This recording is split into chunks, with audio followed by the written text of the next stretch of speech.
আসসালামু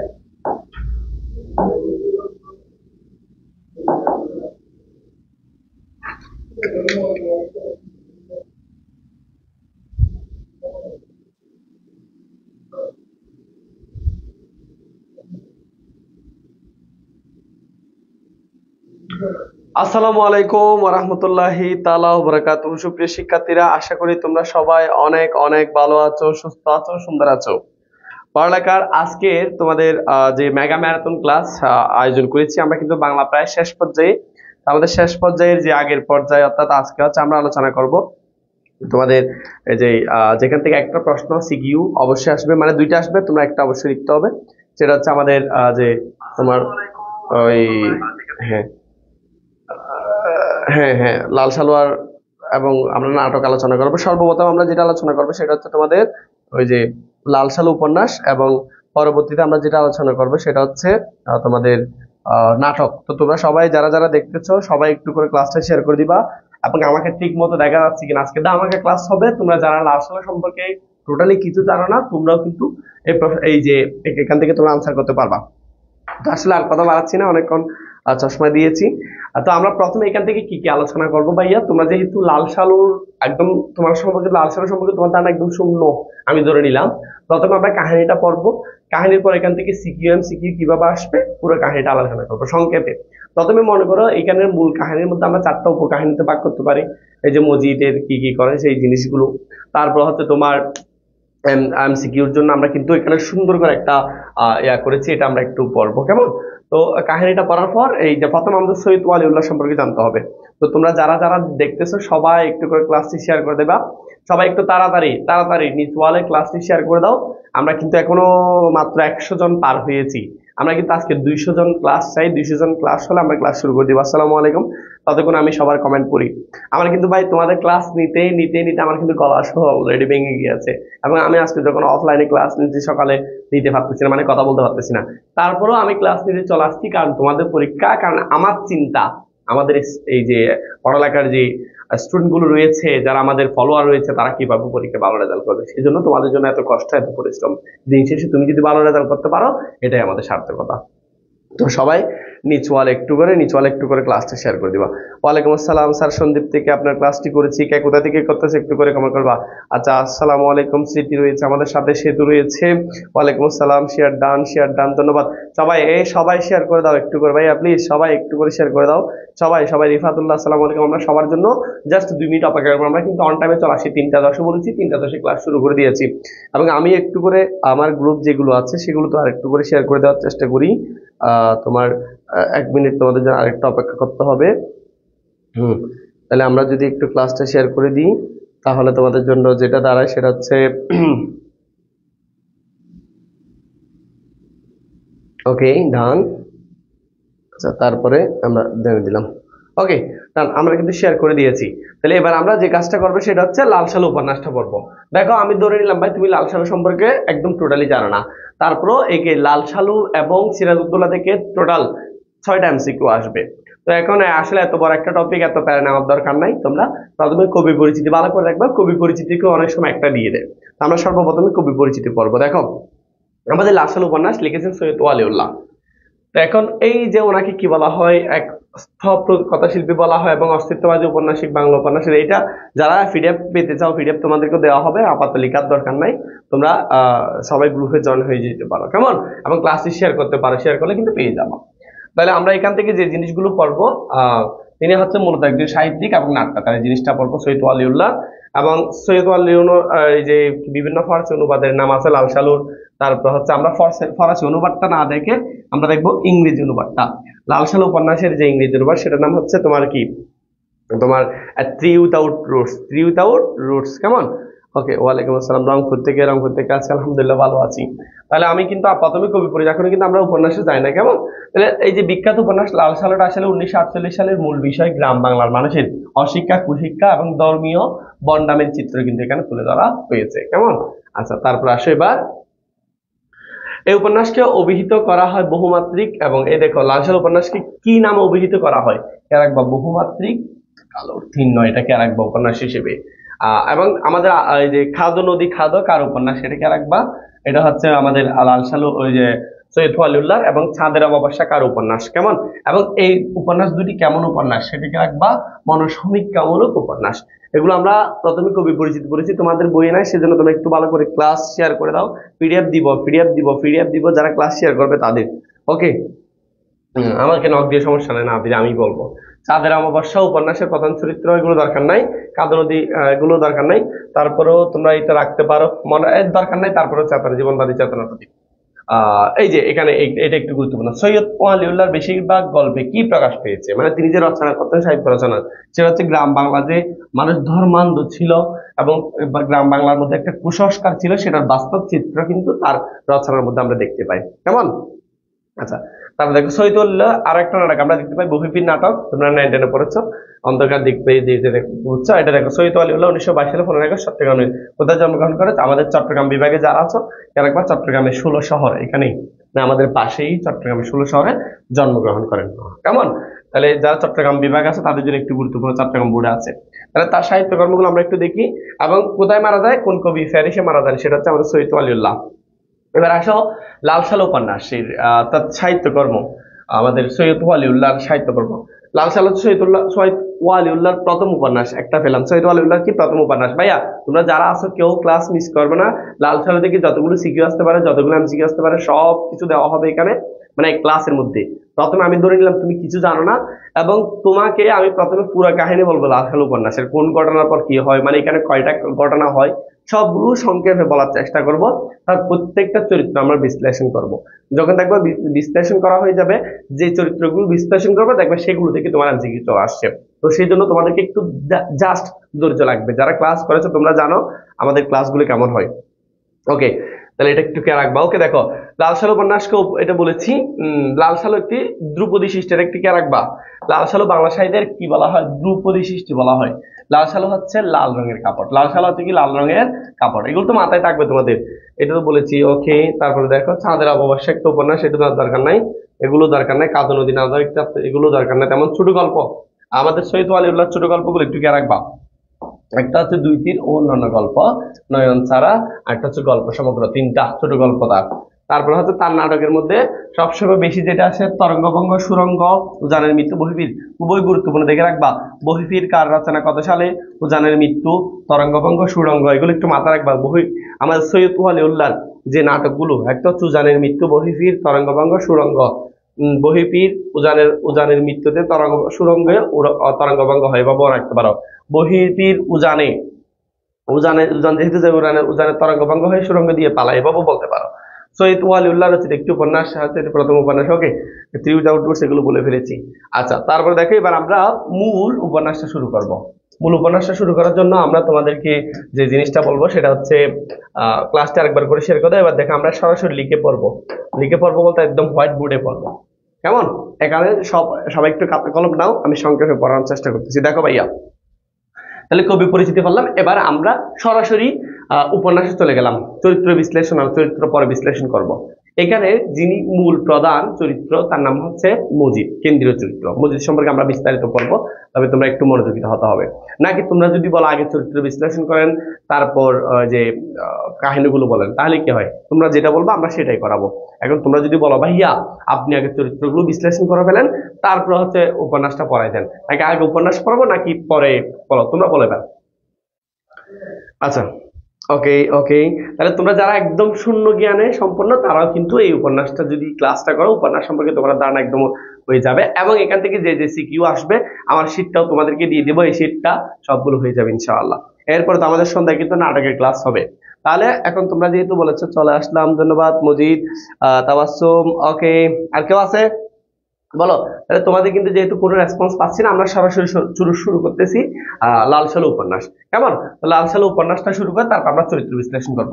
আমাদের লাল সালু উপন্যাসটা শুরু হয় হচ্ছে নোয়াখালী নামের একটা অঞ্চল থেকে। কোন অঞ্চল থেকে? নোয়াখালী অঞ্চল থেকে। নোয়াখালী অঞ্চল থেকে আমাদের লাল সালু উপন্যাস শুরু হয়। এখন এই নোয়াখালী অঞ্চল যেটা ছিল সেটা ছিল কেমন ভাইয়া জানো? সেখানে হচ্ছে এটা হচ্ছে বার্ষিক প্লাবিত অঞ্চল। এটা একটা বার্ষিক প্লাবিত অঞ্চল, বার্ষিক প্লাবিত অঞ্চল। সবাই খাতা কলমে লিখে ফেলো, বার্ষিক প্লাবিত অঞ্চল। আর না হলে যেগুলো বলছে এগুলো একটু খেয়াল করো, বার্ষিক কি অঞ্চল? প্লাবিত অঞ্চল। আগে উপন্যাস পড়ান, আগে উপন্যাস পড়ান, আগে উপন্যাস পড়ান। আবার আগে বলা আছে চরিত্র বিশ্লেষণ করলে ভালো হয়, চরিত্র বিশ্লেষণ করলে ভালো হয়। আচ্ছা, যাক, ওকে। আচ্ছা দেখো, বার্ষিক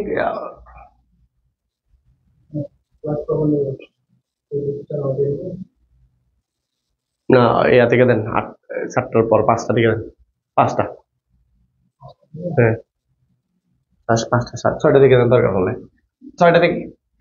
আচ্ছা, এরপর দেখো, তাহলে এটা ছিল বার্ষিক প্ল্যান। এখন তোমরা কি বলেছো আমরা একটু করে দেখি ভাইয়া। তোমরা বলেছো ভাইয়া চরিত্র বললে ভালো হয়। আচ্ছা, তাহলে আমরা আগে চরিত্র বলতেছি, যেহেতু তোমরা বলতেছো আমরা চরিত্রতে চলে যাচ্ছি। একটু করে তাহলে ধৈর্য ধরতে হবে তোমাদেরকে। আমরা চরিত্রতে চলে যাচ্ছি, উপন্যাসের চরিত্র। এবার খেয়াল করো, তাহলে আমাদের 1971 সালে তানবিন মোকাম্মেলের পরিচালনায় উপন্যাসটি চলচ্চিত্র রূপ লাভ করে। এটা একটু খেয়াল রাখবা তোমরা।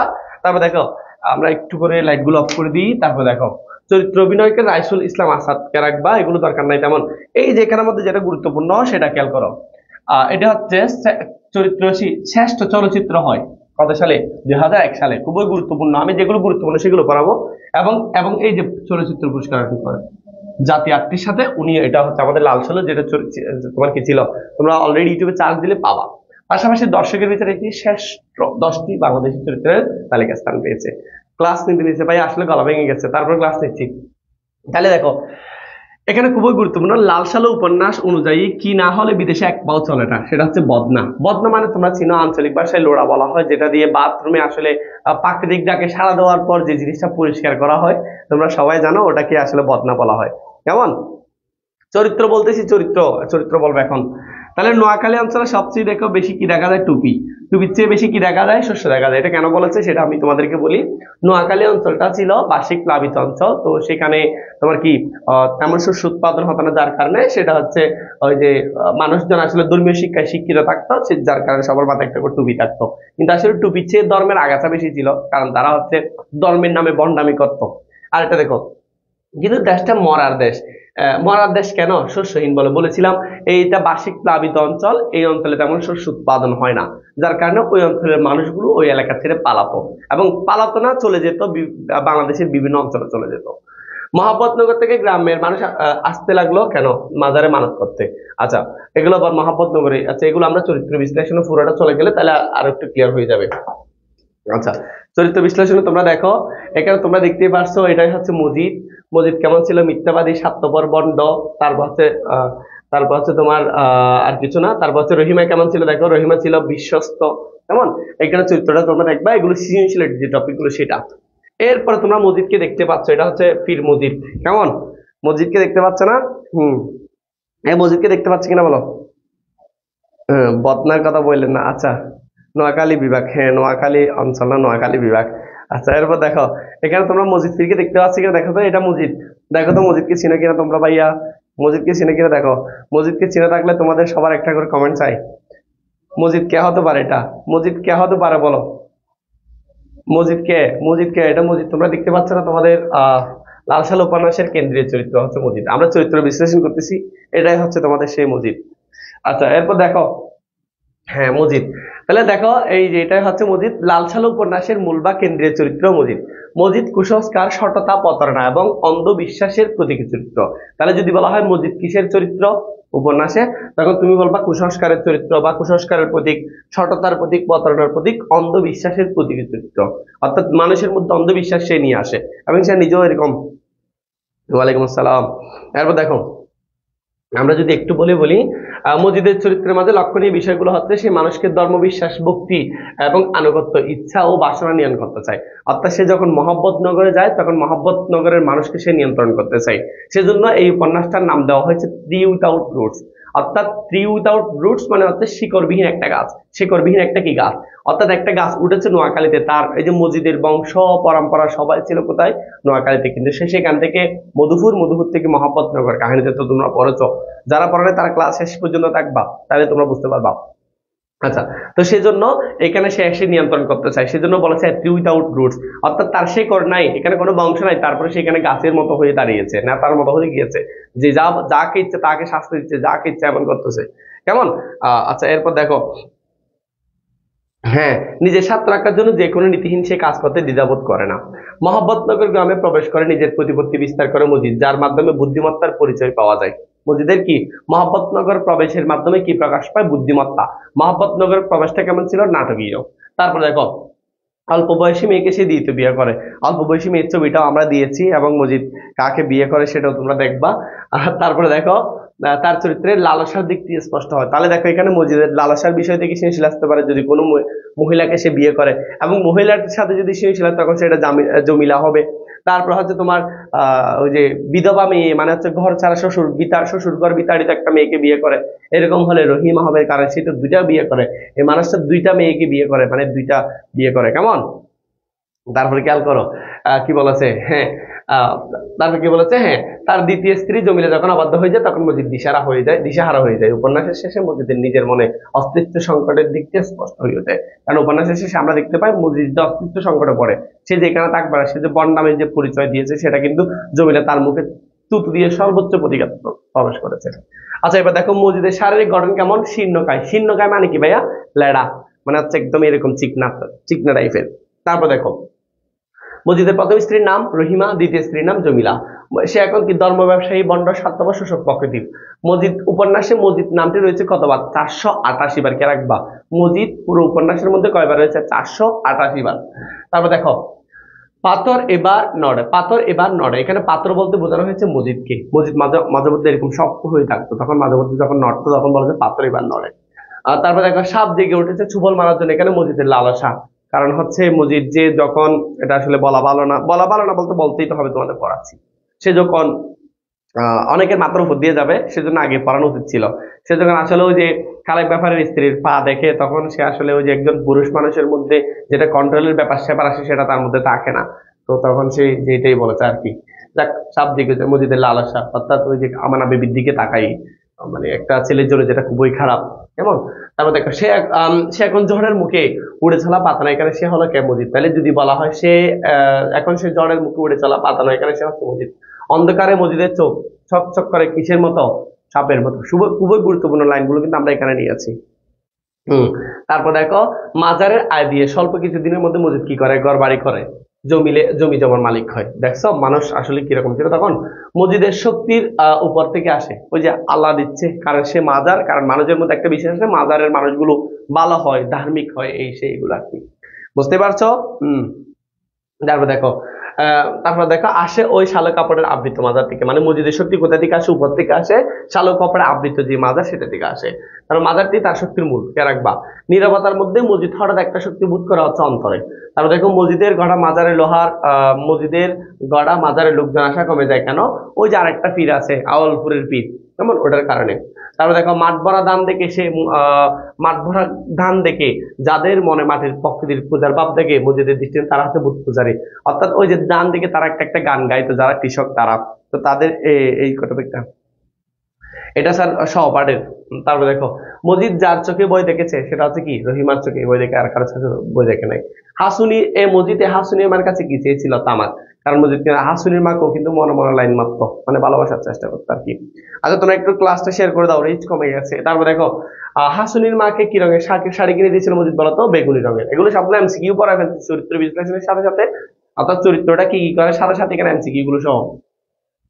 ড্যাঙ্গাবুড়ো মসজিদের কথা কি হয়? বিভ্রান্ত হয়, জিকির করতে করতে মসজিদ কি হারিয়ে ফেলে, জ্ঞান হারিয়ে ফেলে। তারপরে দেখো, এশারের নামাজ পড়ে মসজিদ মাজারের দিকে কিসের আওয়াজ শুনেছিল বলে প্রকাশ হয়? সিংহের। মানুষকে আসলে ভয় দেখায় আর কি। সজ্ঞানে সুস্থ দেহে মিথ্যা কথা বলেছে বলে মনে মনে তওবা করে কাটেকে মসজিদ। তারপর দেখো, সে বুঝে তার শ্রম সার্থক হবে, শিক্ষা ব্যর্থ হবে না। অর্থাৎ সে তো ভাবে আমি যে মানুষকে বন্ডামের দিকে নিয়ে আসতেছি, এই মাজারটা আসলে কাটতে জানি না।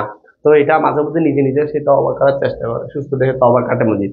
বলছে হয়তো আল্লাহ আমাকে মাফ করে দিবেন, আমি এগুলো করতেছি এভাবে। তারপর দেখো, মসজিদের মতে মেয়ে মানুষের কথা শুনলে পুরুষ মানুষ আর পুরুষ মানুষ থাকে না। দেখতেই পারছো আসলে ওই মেয়ে মানুষের মতো মানে সে নাকি কাপুরুষ হয়ে যায়, বা সে তার নাকি একটা লালসা জেগে ওঠে, এরকম বলতে যাচ্ছে আর কি। তাহলে সে তো আসলে এমনি পুরুষ না, সে তো বন্ড একটা মানুষ। মজিদের মতে মাটিকে কষ্ট দেওয়া গুণের কাজ, মূলত এটা বলেছিল হচ্ছে যখন রহিমা বিবিকে নিত, রহিমা ছিল এরকম অনেক মোটা সোটা, তো সেই জন্য রহিমা যখন হাঁটতো তখন নাকি মাটি কাঁপতো, তখন সেই জন্য বলেছে মাটি দেখো মাটিতে বলেছিলাম মাটিকে কষ্ট দেবো গুনাহের কাছে, এটা তার বিবিকে বলেছে বিবি গো অমন করিয়া হাঁটতে নাই, মাটি গুসা করে, একদিন এই মাটিতে ফিরিয়ে যাওয়ান লাগবো, এরকম করে বলে মজিদ, বুঝছো? গারো পাহাড়ে হাড় ভাঙা পরিশ্রমের দিনগুলোর কথা মনে করে মজিদ শিওর ওঠে।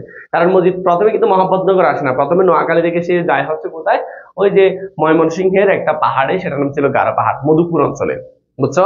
তারপরে খেয়াল করো, সূর্য হেলে পড়ার সময় মসজিদ কোথায় পৌঁছায়? আওয়ালপুরে। কে রাখবা? আচ্ছা স্যার আরেকটা বলেছি, মসজিদে কোরআন পাঠের সময় চারদিকে হাসনা হানা মিষ্টি গন্ধ ছড়িয়ে পড়ে, তাহলে একটা ফুলের কথা আমরা পাইছি হাসনা হানা, কে রাখবা? তারপরে এখানে হাসনা হানা জাপানি শব্দ, কে রাখবা? সূর্য হেলে পড়ার সময় মসজিদ কোথায় পৌঁছায়? আওয়ালপুরে পৌঁছায়। মসজিদের মতে পেটে সাতের বেশি বেড়ে থাকলে মেয়ে মানুষের সন্তান হয় না, অর্থাৎ ওই যে আমার বিবি যখন সন্তান হচ্ছিল তখন তাকে পানি ফরা খাইতে তাইতে বলে, তখন আসলে বলে যে তোমার বিবির সন্তান হবে না, কারণ তার পেটের মধ্যে বেড়ি রয়েছে। বেড়ি তিন ধরনের হয়, একটা হচ্ছে 7 প্যাচ, 14 প্যাচ, 21 প্যাচ, মানে 7 প্যাচের বেশি থাকলে আসলে নাকি সন্তান হয় না। এগুলো আসলে কোনো ভিত্তি নাই কথা, সেজন্য আগে এটা করার উচিত ছিল। যাক, তারপরে দেখো, মসজিদের দৃষ্টিতে প্রকৃতির লীলার ছেয়ে ছেয়ে দেখা একরকম আবাদত, মানে প্রকৃতির দৃশ্য দেখা এটা একটা নাকি ইবাদত মসজিদের দৃষ্টিতে। কোটারাগত ক্ষুদ্র চোখ দুটি পানি চাপিয়ে ওঠে মসজিদের, এটাকে রাখবা। শান্তির ঝর্ণার মতো বেয়ে বেয়ে আসে এবং অবিশ্রান্ত করুণায় মসজিদের কোনটা। এবার দেখো, মসজিদ মোহাম্মদনগর গ্রাম এবং মুতাসসারফির। মসজিদ মসজিদ ময়মনসিংহ থেকে গাড়ে পাহাড় আছে কিনা বলো, মধুপুর নামের কোন অঞ্চল আছে কিনা দেখো, বলো। এই শিমু তোমরা যারা রয়েছে তারা প্যাটের প্যাচ, এগুলো তোমাদের ক্লাস করতে হবে, ক্লাস মনোযোগ দিয়ে করো, তাহলে আজকে আমি এগুলো শেষ করে দিবো, আগে চরিত্র বিশ্লেষণ করে ফেলি। মসজিদ মোহাম্মদনগর মুদাসসির, দেখো মুদাসসির শব্দের অর্থ পরীক্ষা কে রাখবো, মুদাসসির শব্দের অর্থ কি? মুদাসসির শব্দের অর্থ হচ্ছে নাম না জানা ফিল। মুদাসসির শব্দের অর্থ হচ্ছে নাম না জানা, আর ফিল মানে নাম না জানা ফিল। জমি জমা মোহাম্মদনগরের গ্রামের প্রবেশটা ছিল, এটা হচ্ছে মসজিদের হবে, মসজিদের, এখানে এটা বাদ দাও। মসজিদের মোহাম্মদনগর প্রবেশটা কেমন ছিল? নাটকীয়, কারণ সে নামাজ পড়া শুরু করে দিয়েছে, এগুলো আর কি। গ্রামের লোকজন কেমন ছিল? ধর্মভীরু। কোন গ্রামের? মোহাম্মদনগর গ্রামের লোকজন ধর্মভীরু ছিল, এবং তার ভাগ্য অলৌকিকত্বের বিশ্বাস করে, তার ভাগ্য ও অলৌকিকত্বের বিশ্বাস করে। তারা তারা ওই যে মোহাম্মদনগরের মানুষেরা ভাগ্য এবং অলৌকিকত্বে বিশ্বাস করে। মসজিদ কখন প্রবেশ করে? নিরাগপড়া দুপুরে মোহাম্মদনগর গ্রামের প্রবেশ করে। তবে মসজিদ মোহাম্মদনগরে প্রবেশ করে নিরাগপড়া দুপুরে। কোন মাসে? এটা একটু কে রাখবা, আচ্ছা বলে দিয়েছে তো, শ্রাবণ মাসে মোহাম্মদনগরে গ্রামে প্রবেশ করে। তুমি আইসরাইতে তারাবি নামাজ পড়বা, তারপর মাজারে গিয়া তানার কাছে মাপ চাইবা। তানার নাম কে? তানার নাম হচ্ছে মুদাসসির। তানার নাম কি? মুদাসসির, মানে মুদাসসির ফিরের কাছে। এটা হচ্ছে মূলত ওই যে জমিলাকে বলেছিল, জমিলা যখন বেশি একটু উচ্ছৃঙ্খল টাইপের করতেছে সেই জন্য। মোহাম্মদনগর গ্রামের প্রবেশ করার আগে মসজিদ মতিগঞ্জ সড়কের উপর দাঁড়িয়েছিল। মতিগঞ্জ সড়কটা তোমাদেরকে একটু করে বলেছি ভাইয়া, মতিগঞ্জ সড়কটাই সবাই দেখো তো একটু করে। মতিগঞ্জ সড়ক দিয়ে তোমাদের সবগুলো আমি একটু করে বলেছি, একটু করে মনে দাও। এদিক থেকে একটা রোড আসছে, তারপরে এদিক থেকে একটা রোড আসছে, এদিক থেকে একটা রোড আসছে, তারপরে এদিক থেকে একটা রোড, অর্থাৎ এটা চৌরাস্তা। ভালো করে খেয়াল করো। তারপর এই যে এখানে এটা হচ্ছে প্রধান সড়ক, বড় সড়ক, বুঝছো, মানে মেইন সড়ক। এটাকে বলা হয় যে মতিগঞ্জ সড়ক। মতিগঞ্জ সড়ক থেকে যদি তুমি সোজাসুজি চলে আসো, এদিকে হচ্ছে মোহাম্মদনগর।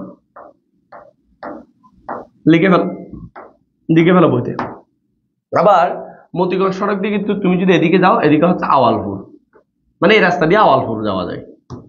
আওয়ালপুর।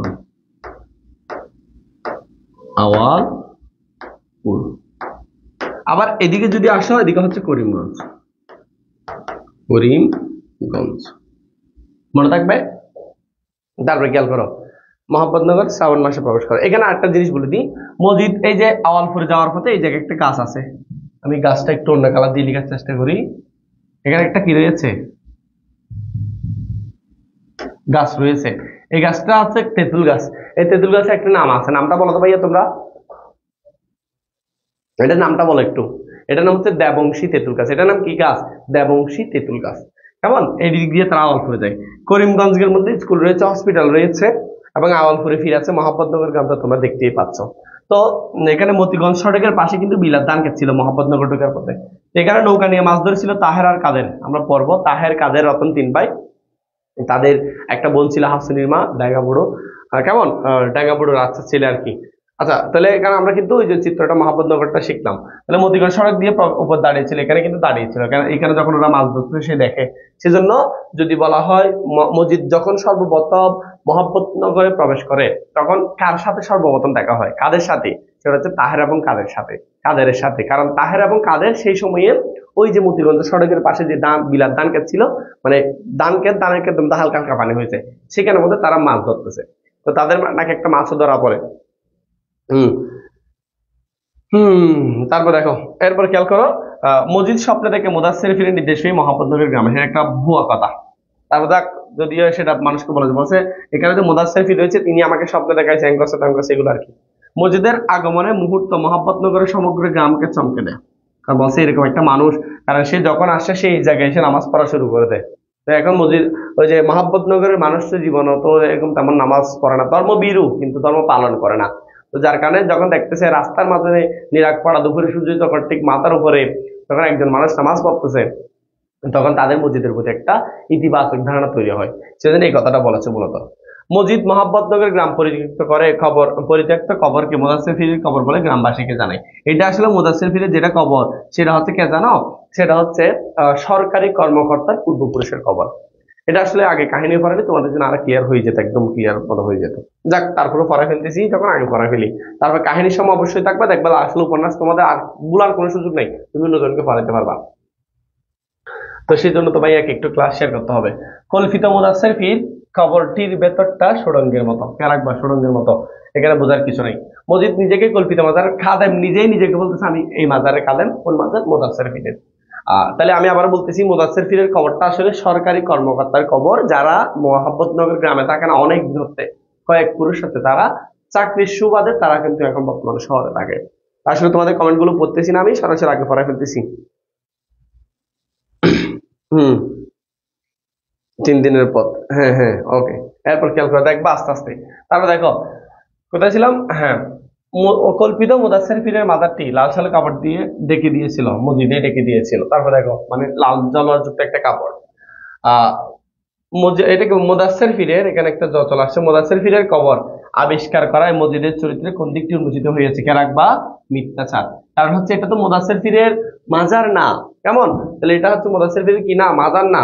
তারপরে এখানে মসজিদের মিথ্যাচারের যে দিকটি সেটি হয়েছে তোমার প্রকাশ পেয়েছে বা উন্মোচিত হয়েছে। মোহাম্মদনগর গ্রামের শেষে কি ব্যবসা শুরু করে? মাজার ব্যবসা।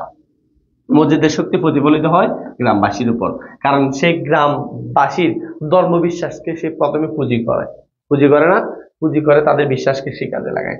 মোহাম্মদনগরের গ্রামের শিকড় কেটেছে মসজিদের, কেন তারা ওই যে সেজন্য তো বলছে ট্রি উইদাউট রুটস, শিকড় এমনি গেড়েছে বলছে কিন্তু আসলে শিকড় নাই। কেমন নাম না জানা এমন গ্রাম বাস্তবে আছে কিনা আমি আসলে জানি না, তোমরা যদি কেউ মোহাম্মদনগর গ্রামের থাকো আমাকে বলবা। আচ্ছা তারপর দেখো মোহাম্মদনগর বাসী সরি এখানে বলছি মসজিদ শেখরগানা বিক্ষোভ করতে গিয়ে যে সক্রিয় হয়েছিল সেটা হচ্ছে ধর্ম, অর্থাৎ তাকে যে এখানে প্রধান বানিয়েছে সেটা হচ্ছে ধর্ম, কারণ ধর্ম ব্যবসার কারণে সে এখানে প্রধান হতে পেরেছে, বুঝতেছো? তারপর খেয়াল করো, মসজিদের মোহাম্মদনগর বাসীকে জাহেল বেলেম আনপড়া বলে গালি দিয়েছেন। কি কি? জাহেল বেলেম, মানে তাদের জ্ঞানে আনপড়া, তোমরা পড়ালেখা করো না, এরকম করে গালি দিয়েছে আর কি। গ্রামবাসীর যাতে শিক্ষার আলো আলোকিত হয়ে মসজিদ মাজার কেন্দ্রিক পশ্চাৎ জীবনধারা থেকে সরে যেতে না পারে, সেজন্য শিক্ষিত যুবক আক্কাসের বিরুদ্ধে সক্রিয় হয়ে ওঠে মসজিদ। আক্কাস আলী স্কুল প্রতিষ্ঠান বা আক্কাস মিয়ার স্কুল প্রতিষ্ঠান উদ্যোগ নষ্ট করে তাকে গ্রাম ছাড়া করে দেয়। আক্কাস ছিল গ্রামের শিক্ষিত যুবক। আমি বলবো শেষে লালসাল উপন্যাসে মসজিদের মধ্যে ক্ষুধার দিকে মোহাম্মদনগরের লোকজনের নজর কম। ক্ষুধার মানে মোহাম্মদনগরের মানুষরা যে ধর্মের দিকে তেমন যায় না, সেই জিনিসটাই বোঝানো হচ্ছে। ওকে ভাই, এদিকে খেয়াল করে এবার মসজিদ এবং কালেক ব্যাপারে। এখানে কালেক ব্যাপারে হচ্ছে তোমার গ্রামের মাতব্বর, কালেক ব্যাপারে হচ্ছে গ্রামের মাতব্বর মানে হচ্ছে গ্রামের প্রধান আর কি। এই যে আবার খালেক ব্যাপারে দুইটা বিয়ে করে, একটার নাম হচ্ছে আমানা বিবি আর একটা নাম হচ্ছে তানু বিবি। সেখানে তানু বিবির বড় ভাইয়ের নাম কি বলতো? দলা মিয়া। একটু বলো তানু বিবির বড় ভাইয়ের নাম কি? দলা মিয়া। আচ্ছা ওকে, আসো। মোহাম্মদনগর গ্রামে প্রবেশ করে খালেক বাবার বাড়িতে প্রথম দিন আশ্রয় নেয় কার বাড়িতেই? খালেক ব্যাপারীর বাড়িতে। মোহাম্মদনগর এসে মজিদ খালেক ব্যাপারীর সঙ্গে ঘনিষ্ঠ বন্ধুত্ব হয়ে যায়। তোমরা দেখবা আমাদের এখানে যেগুলো হুজুর টুজুর আছে, এলাকার প্রধান প্রধান ব্যক্তিদের সাথে তাদের কিন্তু খুব ভালো বন্ধুত্ব হয়ে যায়। আহ তারপর কি ছিল, হ্যাঁ, ব্যক্তিটির নাম হচ্ছে খালেক ব্যাপারী। মোহাম্মদনগরের খালেক ব্যাপারীর সাথে স্বার্থের গাঁটছটা বেঁধে তাহার কাদের বাপকে পাগল বানিয়ে নিখোঁজ করে, সেটা হচ্ছে মুজিব। মুজিব করে যে, কারণ মুজিব, এটা আমি তো কাহিনী বলবো, সেই জন্য তোমাদেরকে অপেক্ষা করতে হবে। নিখোঁজ করে যে নিরুদ্দেশ পানি দিয়ে হচ্ছে তাহার কাদের বাপ, মানে হচ্ছে এখানে তাহার কাদের বাপের নাম হচ্ছে ড্যাঙ্গা বুড়ো। ড্যাঙ্গা বুড়ো, কেমন? তারপর খেয়াল করে এবার মসজিদের উক্তিগুলো আমরা একটু দেখবো। ওই ঘরে কি বালা আনিবার চাই নাকি, এটা হচ্ছে মূলত ইয়াকে কেন্দ্র করে বলেছে, কাকে? ওই জমিলাকে। ওনাকে আমার সংসারে উচ্ছন্ন যাক, মড়ক লাগুক করে, উক্তিটি মসজিদের। এটা হচ্ছে কাকে উদ্দেশ্য করে বলেছে জানো? জমিলা যখন সবসময় চৌকাটের উপর বসে থাকতো, তো আমাদের একটা প্রচলিত কথা আছে, যখন নাকি চৌকাট মানে ঘরের দরজার বসে থাকে তখন নাকি অলৌকিক আসে এই। তো তখন মসজিদ আসলে তাকে বলতো না, সেটা রহিমাকেই বলতো জমিলাকে বলার জন্য। তুমি কি মনে করো মিয়া? তুমি কি মনে করো তোমার বিবি মিশা বদনাম করে তুমি হলফ করে বলতে পারবা তোমার দিলে ময়লা নাই? আচ্ছা, এই কথাটা কেন বলেছে? যারা পড়েছো তারা হয়তো বুঝবা, যারা পড়ে নাই তাদের একটু হয়তো আনইজি বা আনকমফোর্ট লাগতে পারে। তো তোমরা যারা বুঝতেছো না তাদের কিন্তু শেষ অব্দি অপেক্ষা করতে হবে। এবং সেজন্য আমি কিন্তু আগে কাহিনী পড়াতে চাইছিলাম, তারপর তোমাদের অনুরোধে আমি কিন্তু আগেটা পড়াচ্ছি। আর তুমি হলফ কইরা বলতে পারো তোমার দিলে মনে না, এটা হচ্ছে মূলত ড্যাঙ্গা বুড়োকে বলেছিল। কারণ ড্যাঙ্গা বুড়ো যখন নাকি ওই ড্যাঙ্গা বুড়িকে বিয়ে করে, তখন তাদের ওই যে জায়গা সম্পত্তি যখন ছিল, মামলা ছিল, সেজন্য তাকে শহরে যাইতে হতো। তখন সে নাকি যখন শহরে যাইতো, তখন তার ওই যে ঢাঙ্গা বুড়ির কাছে নাকি পরপুরুষ ঢুকেছে। তখন পরপুরুষ যখন ঢুকে, তখন লোকে মুখে প্রচলিত হয় তাদের ঘরে পরপুরুষ ঢুকেছে এই সেই। তখন ড্যাঙ্গা বুড়ি আসার পর অনেক পিটান পিটাই, বলে যে না হয় নাই। কিন্তু আজকে এত বছর পরে তাহের কাদের রতন বড় হয়ে গেছে, এখন ড্যাঙ্গা বুড়ি বলে যে এগুলো তোমার সন্তান না, এগুলো অন্য কারো সন্তান। তখন তাহের এটার জন্য বিচার বসে। এবং সেই জন্য বিচারের মধ্যে মসজিদ এই প্রশ্নটা বলে, অনেক তো বলে আল্লাহর বিবি দিবে, অনেক কথা বলে। কেমন বলছে, কি বলছে, হ্যাঁ তুমি হলো তোমার দিলে ময়লা নাই। তো দিলে ময়লা না মানে হচ্ছে তুমি যে পাপ করো নাই সেটা কেউ বলতে পারবে? বলতে পারবে না। তো ভাই বলতে পারবে? হ্যাঁ, অর্থাৎ তুমি যে জীবনে পাপ করো না এরকম আর কি। নাফরমানি করিয়ে না, ক্ষুদার উপর তোয়াক্ক রাখো, উক্তির মজিদ। উক্তিটি মজিদ অমন করে হাঁড়িতে নাই বিবি। তাহলে এইটাকে রাখবা, খোদার উপর তোয়াক্কাল রাখা। এটা ওই মোহাম্মদনগরের কৃষকদেরকে বলেছিল মসজিদ। উক্তিটি মসজিদ অমন করে অমন করে হাঁটতে না বিবে, মাটি পরিষ্কার করে, এটাও মসজিদের উক্তি। তোমার দাড়ি কমিয়ে, এটাও মসজিদের উক্তি। আকাশকে উদ্দেশ্য করে বলেছিল। ব্যাপারী মিয়া, ব্যাপারী সাহেব আর কি, যখন পাঠাইতেছেন তখন যাবেন না কেন? মসজিদের এই দুটি দুই কাটে রূপ দিয়ে কি হইব? আচ্ছা, এখানে আমি তোমাদেরকে বলি, এটা হচ্ছে যখন ওই যে খালেক ব্যাপারে হচ্ছে তোমার আমানা বিবির জন্য ফানিফার আনতে পাঠায়, তখন এর কাহিনী বুঝছো? ঠ্যাঙ্গা বুড়োকে, ট্যাঙ্গা বুড়োকে এখন দেখছো, তোমাদের এত জিনিসের জন্য বলছে আমার আর কাহিনী পড়াইতে হবে। রূপ দিয়া কি হইব? মানুষের রূপ কদিনের, তিরুমজিদের দুনিয়াটা বিবি বড়ই কঠিন, পরীক্ষা ক্ষেত্র দয়া মায়া সকলে আছে, কিন্তু তোমার কাদা না করো তিরুমজিদের। এখানে দেখো রহিমা, তুমি খেয়াল করো রহিমা কিন্তু অনেক মোটা। রহিমা কি অনেক মোটা, তার মানে হচ্ছে আবার ওই যে মজিদ ছিল শীর্ণকায়, দেখো তোমরা দেখতে পেরেছো। তো মজিদ যদি মনে করো রহিমা হচ্ছে এমনি মোটা, ঠিক আছে, তার দেহ ভরা ধানের গন্ধ এই সেই। তো মজিদ যদি বাইনি চান্স মজিদকে রহিমা যদি মজিদের উপর জাফাই পড়ে, তাহলে মজিদ শেষ। বুঝতে পারছো? সেজন্য এত বড় একটা বেডিকে সে কিভাবে কন্ট্রোল করবে, সেটা একটা ব্যাপার স্যাপার ছিল। সেটা আমরা উপন্যাসের মধ্যে দেখবো আস্তে আস্তে। না, এটা এমনি জাস্ট এমনি দিলাম, বুঝছো? হ্যাঁ, এরপর খেয়াল করো রহিমা মানে মোটা যে সেটা, আমি মোটা একটা গাছ নিয়ে আসলাম আর কি, বুঝো না ব্যাপারটা? এরপর খেয়াল করো, উপন্যাসের কেন্দ্রীয় চরিত্র মজিদের প্রধান স্ত্রীর নাম হচ্ছে রহিমা। উপন্যাসের অন্যতম গুরুত্বপূর্ণ চরিত্র রহিমা স্বামীর ব্যক্তিত্বের কাছে নিজেকে অসহায় মনে করে। এমনি সে অনেক মোটা হলেও কিন্তু স্বামীর কাছে সে নিজেকে অসহায়, স্বামী ভক্ত মেয়ে। ঠান্ডা বিতু হিসেবে পরিচিত রহিমার শান্ত রূপের পিছনে রয়েছে আল্লাহর বিশ্বাস, আল্লাহর প্রতি বিশ্বাস, মাজারের বিশ্বাস, মাজারের প্রতিনিধিত্ব, স্বামীর প্রতি ভালোবাসা। গৃহের কাজকর্মে সে ছিল নিষ্ঠাবান। মাজারের প্রতিনিধির স্ত্রী হিসেবে রহিমা গর্ববোধ করে, সকলের কাছে নিজেকে গুরুত্বপূর্ণ করে তোলে। মসজিদের বিপরীত চরিত্র হিসেবে রহিমাকে দেখা যায় সহানুভূতিশীল মনোভাব। তাহলে এখানে কি রাখতে হবে? রহিমা হচ্ছে মসজিদের বিপরীত চরিত্র। মসজিদ যেখানে কঠোর, সেখানে রহিমা সেখানে শান্ত নরম একদম। কেমন? তোমরা একটু ক্লাসটি শেয়ার করে দাও সবাই। এটা শেয়ার বলছি না এখন? গর্ভবতী না, ও গর্ভবতী হয় না, ও হচ্ছে ওর আসলে সন্তান হয় না, হচ্ছে বলবো তো এখন, দেখো না। মসজিদ ওর মধ্যে ছিল না। আচ্ছা দেখো, তাহলে দেখো, মোহাম্মদনগর গ্রামের মেয়ে ছিল আমাদের রহিমা এবং মজিদের প্রথম স্ত্রী, স্বামীর একান্ত অনুগত এবং স্বামীর গৌরবে গর্বিত। তারপরে দেখো, লম্বা চওড়া, শারীরিক শক্তি সম্পন্ন, অনেক শক্তি ছিল।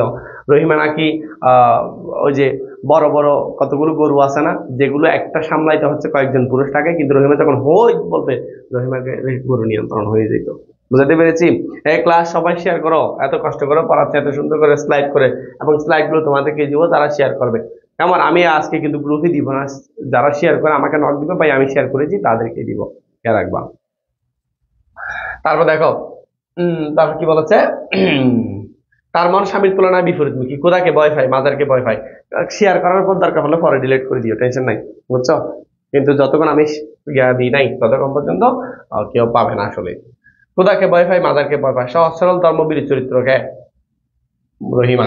কেমন? খোদাকে ভয় পায়, মাদারকে ভয় পায়। রহিমা মাদারে দোয়া করে মানব জাতির জন্য।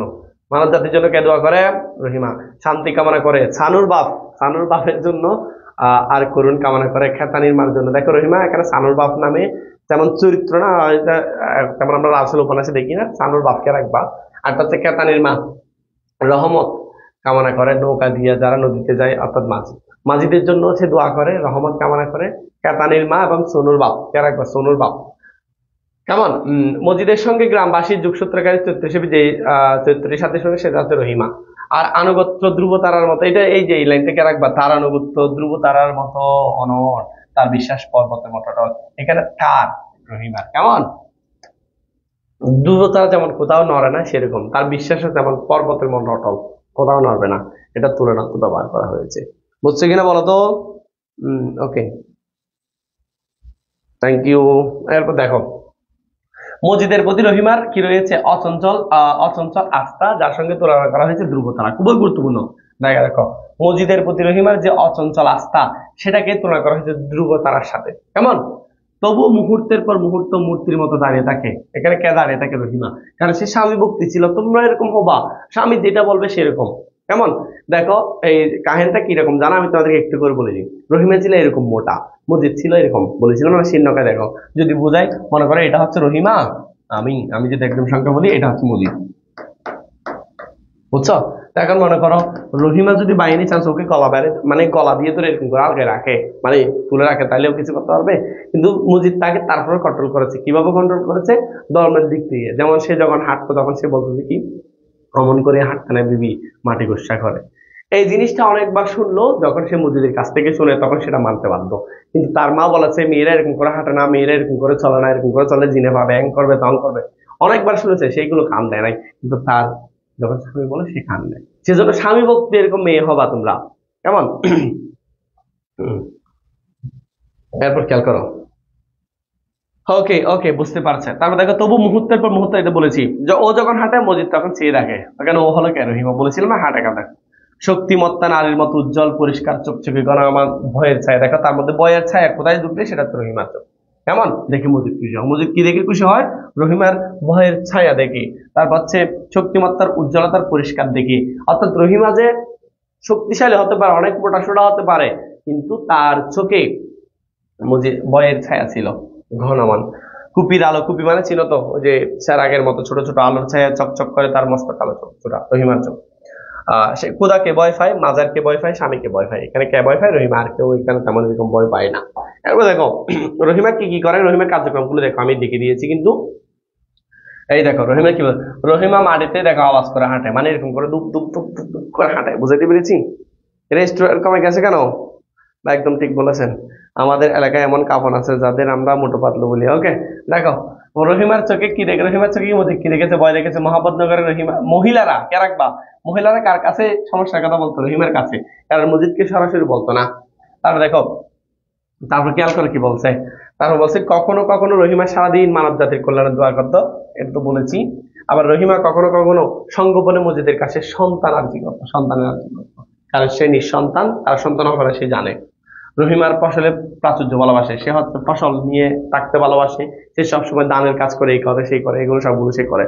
কেমন? তারপর দেখো, রহিমার দেহাপাড়া কিসের গন্ধ? দানের গন্ধ। এগুলো এমসিকিউ সবগুলো। আমি যেগুলো পড়াচ্ছি এমসিকিউ, এগুলো বাইরে থেকে দিবে না, দেখবা তোমরা।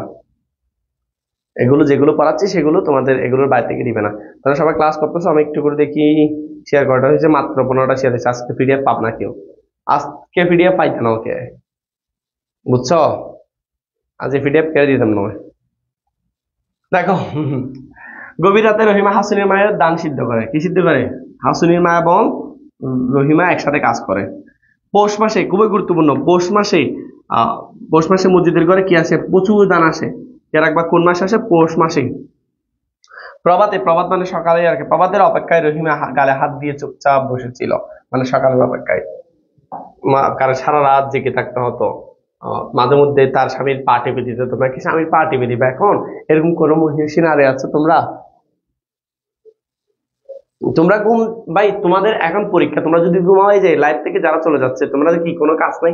ভাই 2 দিন বাদে পরীক্ষা, মানে 2 দিন পর তোমাদের পরীক্ষা।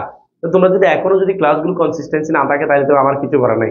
আমরা তো পড়ালেখার সর্বোচ্চ চেষ্টা করতেছি। যেমন আমি কিন্তু বাংলা সিলেবাস পুরোটা একদম, হয়তো অনেকের কাছে খারাপ লেগেছে, আমি কিন্তু একদম দৌড়ে দৌড়ে পুরোটা পড়িয়েছি।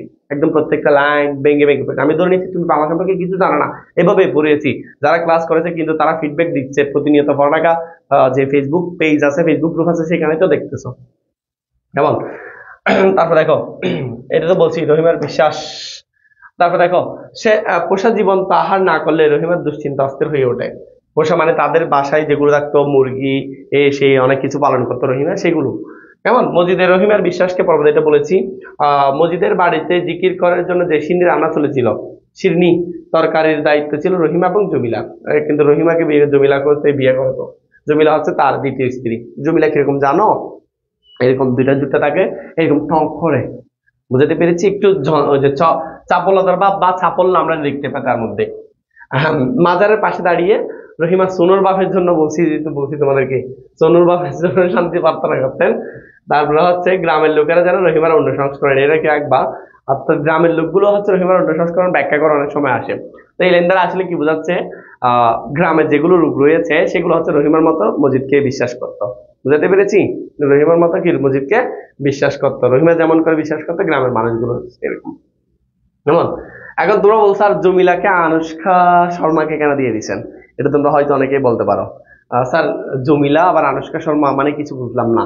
এটা বলার পিছনে মূল কারণ হচ্ছে, এটা আসলে ওই যে প্রিন্স মামুন আর প্রিন্স লায়লা দেওয়ার কথা ছিল, যেহেতু আমাদের এখানে একটা ইয়ে আছে, সেজন্য ওগুলো দিই নাই। কারণ এগুলো দিলে তো ওদেরকে আবার ইয়ে করা হয়ে যাবে। এখানে ও মুখে হাত দিয়েছে, ওর স্বামীর কথা চিন্তা করতেছে না, ও চিন্তা করতেছে যেটা মনে করো তুমি জমিলা। কারণ মানুষ মুখে কখন হাত দেয়? কারণ হচ্ছে তার বিয়ে হওয়ার কথা ছিল এক জায়গায়, কিন্তু হয়ে গেছে আরেক রকম। এখানে তোমরা যারা আমাদের মতো, তোমাদের যারা একটু ইয়াং মেয়ে রয়েছে, আমাদের যারা তোমরা ডিজার্ভ করা হচ্ছে অনেক ভাই ভাই একটা পুরুষ, কেমন। কিন্তু দেখো তোমাদের পুরুষটা বলেছে কি, ওই যে একদম শীর্ণকায় দেখাও মসজিদের মতো। তো সেই জন্য আসলে মুখে হাত দিয়েছে। কেন? এই নাকি এই যে জমিরা নাকি যখন নাকি মসজিদকে যখন প্রথম বিয়ে করে, তখন মসজিদ যখন তাকে প্রথম দেখতে চায়, তখন নাকি জমিলা নাকি ভাবছিল তানি বুঝি আমার ওনার বাপ, তানার বাপ, মানে হচ্ছে তার শ্বশুর বাপ ছিল। এখন বাসায় এসে দেখতেছে সেটাই জামাই, সেজন্য মুখে হাত দিয়েছে। এবং রহিমাকে ভাবছিল শাওরি, কিন্তু রহিমাকে দেখতেছে তার সতীন। যেহেতু দুইটা বউ দেখতেছে, সতীনও দেখতেছে, আর যাকে শ্বশুর বাপ ছিল তাকে আজকে জামাই মানতে হচ্ছে, স্বামী মানতে হচ্ছে, সেজন্য মুখে শাস্তি দিছে। সেজন্য একদম মুভির মতো করে অনুষ্কা শর্মা তাকে একদম শেষ করে দেয়, বুঝছো? হম। জমিলা কিন্তু সেই, হ্যাঁ। মসজিদ দেখো না তোমরা? মসজিদকে দেখবা, মসজিদকে দেখো না তোমরা? তোমরা আগে মসজিদের দিকে খেয়াল করো। এটাকে, এটা মসজিদ তো, দেখছো না তোমরা? তো মসজিদের সাথে আসলে আমার সাথে তো ফাইটিং এ পারবে? তোমরা দেখতে পাচ্ছ না মসজিদ? ওকে। এরপর খেয়াল করো, আমরা কিন্তু এবার এই যে অনুষ্কা শর্মাটা দেখবো। এটা একটু খেয়াল করবে, এটা প্রতিবাদী চরিত্র উপন্যাসের মধ্যে। এখান থেকে একটা সিকিউ আসতে পারে। সিকিউ আসলে, জমিলা সম্পর্কে সিকিউ আসলে তুমি এই জিনিসটা লিখে দিবা। রহিমের সম্পর্কে আসতে এর আগে যেটা বলেছি, ছোট ছোট যেগুলো আছে সেগুলো। কেন্দ্রীয় চরিত্র মসজিদের দ্বিতীয় স্ত্রী। উপন্যাসের আগমন ঘটেছিল জমিলা। কম বয়সী জমিলার চরিত্রের চপলতায় ছিল প্রধান কারণ। চপলতা, চঞ্চলতা, চাপল্য এগুলোই আর কি তার প্রধান কারণ ছিল। সে একটু চঞ্চল টাইপের ছিল। মজিদের প্রথম স্ত্রী রহিমাকে সে মাতৃরূপে মেনে দেখছো, মায়ের মতো মেনে নিলেও মজিদকে স্বামী হিসেবে সে মানতে পারেনি। অথবা স্বামীর বাপ বলো, যে এটা স্বামীর বাপ, এটাকে আমি কেমন স্বামী হিসেবে মানবো? বুঝতেই তো পারছো কেমন। এই তুমি শ্বশুর লিখেছো বানান ভুল, কারণ শ্বশুরের নিচে আছে, শাশুড়ের নিচে নাই। কি বলতো? অন্য কিছু না। তারপর দেখো, তারপর দেখো, শ্বশুরের নিচে হবে, শাশুড়ির নিচে হবে না, কেন রাখবা? মসজিদের ধর্ম বিষয়ক শাসনের বিরোধিতা করেছে সে। মসজিদের অবাধ্য হয়ে কর্তব্য অবহেলার পরিচয় দিয়েছে। জমিলার বিদ্রোহী মনোভাবের পরিচয় পাওয়া যায়। মসজিদ তাকে শাসন করতে চাইলে মসজিদের মুখে কি মারে, আমাদের চিটাঙ্গা ভাষায় মানে চিটাঙ্গের ভাষায় বলা যায় স্যাপ ওয়াক, এরকম করে। বুঝাতে পেরেছি? থুতু দিয়েছে একদম একদম ভিতরে, যেটা একদম কি পিছালো পিছালো পিছালো সেটা মারা দিয়েছে। তো তোমরা এরকম থুতু দিয়ে দিবে, এটা সর্বোচ্চ প্রতিবাদ। তারপর দেখো, উপন্যাসের জমিলার চরিত্রের মাধ্যমে মূলত একটি প্রাণময় সবার উপস্থিতি লক্ষ্য করা যায়। এতক্ষণ পর্যন্ত কেউ মসজিদের বিপক্ষে যায় নাই, যে যাচ্ছে মসজিদ তাকে শেষ করে দিচ্ছে, সেটা ড্যাঙ্গাবুড়ো হোক, সেটা আক্কাস হোক, সেটা আমরা হোক, সেটা আওয়ালপুরের বীর হোক, সবাইকে শেষ করে দিচ্ছে। হুম, এ কোনো সাধারণ মেয়ে নয় রে লাইলা, খেরন মালায় হলো খেরন মালা, বুঝছো? উপন্যাসের জমিলা কিসের প্রতীক বলেছি? প্রতিবাদের প্রতীক। কে রাখবা? প্রতিবাদের প্রতীক কি? প্রতিবাদের প্রতীক। বুঝছে কিনা দেখো, মসজিদের দেওয়া উচিত ছিল পড়ালেখার একজনকে। হ্যাঁ, আমি মসজিদকে দিয়ে পড়ালেখার না একজনকে দেওয়া উচিত ছিল। আচ্ছা, এখানে কাকে দিলে ভালো হবে তোমরা চিন্তা করো তো। আচ্ছা, এরপর দেখো, প্রাণের ধর্মের সহজে প্রতীক হিসেবে নারীত্ব। দেখো, ধর্ম প্রাণের সহজ প্রকাশের প্রতীক হচ্ছে নারীত্ব। কে রাখবা? স্বাধীন চেতা এবং প্রাণ ধর্মের উজ্জ্বল প্রতীক। স্বাধীন চেতা, ও হচ্ছে নিজে স্বাধীনভাবে বাঁচতে চায়। মসজিদের দ্বিতীয় স্ত্রী, বয়সে নিতান্তই কিশোরী। যদি বলা হয় আমাদের লাসেল উপন্যাসে বাল্য বিবাহের শিকারকে, তখন তুমি বলবা কে? এই যে জামিলা, জমিলা জমিলা জমিলা হচ্ছে বাল্য বিবাহ। মসজিদ কিন্তু ফাদলু ছিল, মসজিদ কিন্তু ফাদলু ছিল। হ্যাঁ, তারপরেও হ্যাঁ স্যার, ওকে। দেখো, বয়সী নিতান্ত কিসের? গরিব ঘরের মেয়ে। কারণ গরিব ঘরের মেয়ে, সেজন্যই তো এর সাথে বিয়ে দিয়েছে, নাহলে বিয়ে দিত? আমাকে বলো। তারপর দেখো, স্বামী স্বামী এবং স্বামীর বয়স নিয়ে হাসি ঠাট্টা করো, তোমরা করবে না আবার। কেমন? বয়স্ক স্বামী হতে পারে, সে ইংল্যান্ডে গেলে হচ্ছে, তার টাকা থাকলে হচ্ছে, কেমন স্বামীর বয়স্ক হয়েছে কিনা বৃদ্ধ হয়েছে কিনা সেটা আমার দেখার আসলে বিষয় না, বুঝছো? ওকে, স্ক্রিনশট নিব, একটু একটু পরে গিয়ে পড়ান। আচ্ছা, স্ক্রিনশট নেওয়ার দরকার নাই, তুমি এটা শেয়ার করে দাও, আমরা তোমাদেরকে পিডিএফ দিয়ে দিব, বুঝছো? আচ্ছা, তারপর দেখো, এখানে হচ্ছে লাইটের জন্য দিতে হচ্ছে, নাহলে এখানে দিতাম না। এরপর দেখো, জমিলার বয়স 12, 13, 7, 8 হবে আর কি, বলা নাই, বলা থাকলে তো এখানে ফাঁকা। তারপর দেখো, তারপর দেখো মসজিদকে সে প্রথমে দেখো, মসজিদকে দেখে জমিলা তার ভাবি শ্বশুর মনে করতেন। ভাবি শ্বশুর মানে হচ্ছে এটা একটু ভুল হয়ে গেছে, তার শ্বশুর মনে করতেন। কে রাখবা? কেমন? মাজার কুসংস্কার অন্ধবিশ্বাসের বিপরীতে হচ্ছে কে? জমিলা। সন্ধ্যা না হতে ঘুমানোর অভ্যাস, মানে সন্ধ্যা না হচ্ছে, তোমাদের মধ্যে অনেকে আছে সন্ধ্যা হচ্ছে না ঘুমাই যাচ্ছে, এরকম অনেক আছে না? টুপি দিতাম? আচ্ছা, টুপি পাইলে তো দিব। আচ্ছা, তারপর দেখো, আমরা কি বলেছি এরপরে, জমিলা আমাদের সমাজ ব্যবস্থায় যে অসংগতির শিকার, সেটা হচ্ছে কি বলেছি আমি? বাল্য বিবাহের শিকার। মসজিদে মুকুট ফেলেছিল জমিলা। আসল উপন্যাসের জমিলার কোন পরিচয় পাওয়া যায়? স্বাধীন চেতার পরিচয় পাওয়া যায়। কেমন? স্বাধীন চেতার পরিচয় পাওয়া যায়। টুপি আছে একটা। তারপর দেখো, টুপি নাই, আসলে কি করবা? কার বিলাপ শুনে জমিলার মন খারাপ হয়ে গেছিল। খ্যাংটা বুড়ির হচ্ছে একটা ছেলে মারা যায়, ছেলে না নাতনি মারা যায়, তখন সেটা এনে মাজারে দেয়, তখন জমিলার মন খারাপ হয়ে যায়, বুঝছো?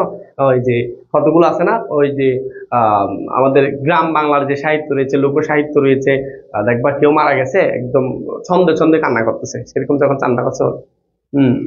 ওকে, দেখো, খ্যাংটা বুড়ির এটা দেখো, জমিলার মন খারাপ হয় শুধু একটা কারণে, সেটা রাখবা খ্যাংটা বুড়ির কান্না শুনে বা বিলাপ শুনে, বিলাপ ধরে কান্না বলি আর কি আমরা। আরেকটা শেয়ার করে দাও ভাইয়া, পিডিএফ দিব আমি, তোমরা যারা শেয়ার করবা তাদেরকে শেষে বলবো, এই পিডিএফটা সবাই পাবে।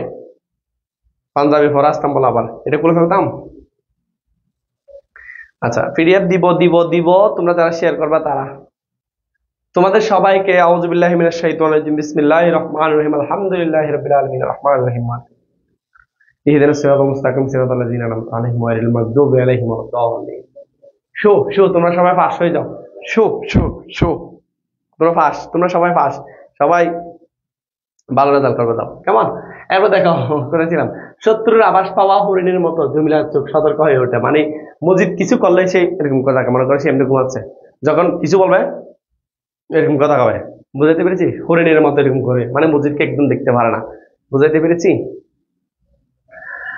এরপর গেল তোমাদের কমেন্ট পড়তে গেলে আসলে পড়া যাবে না। তারপর দেখো নামাজ পড়তে গিয়ে সে ঘুমিয়ে যায়। জমিলার মনের মজিদ জমিলার মনে হদিস পারে কখন যে কি করে।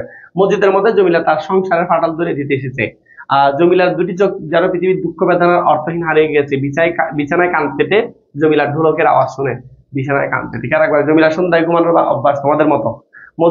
মজিদ জমিলাকে হ্যাচকা দিয়ে টান থেকে ঘুম থেকে উঠে মানে এরকম করে ঠান মেরে ঘুম থেকে তুলে ফেলে। বুঝাইতে পেরেছি? মসজিদের মধ্যে জমিলা দিলে খোদার কি নাই ভয় নাই।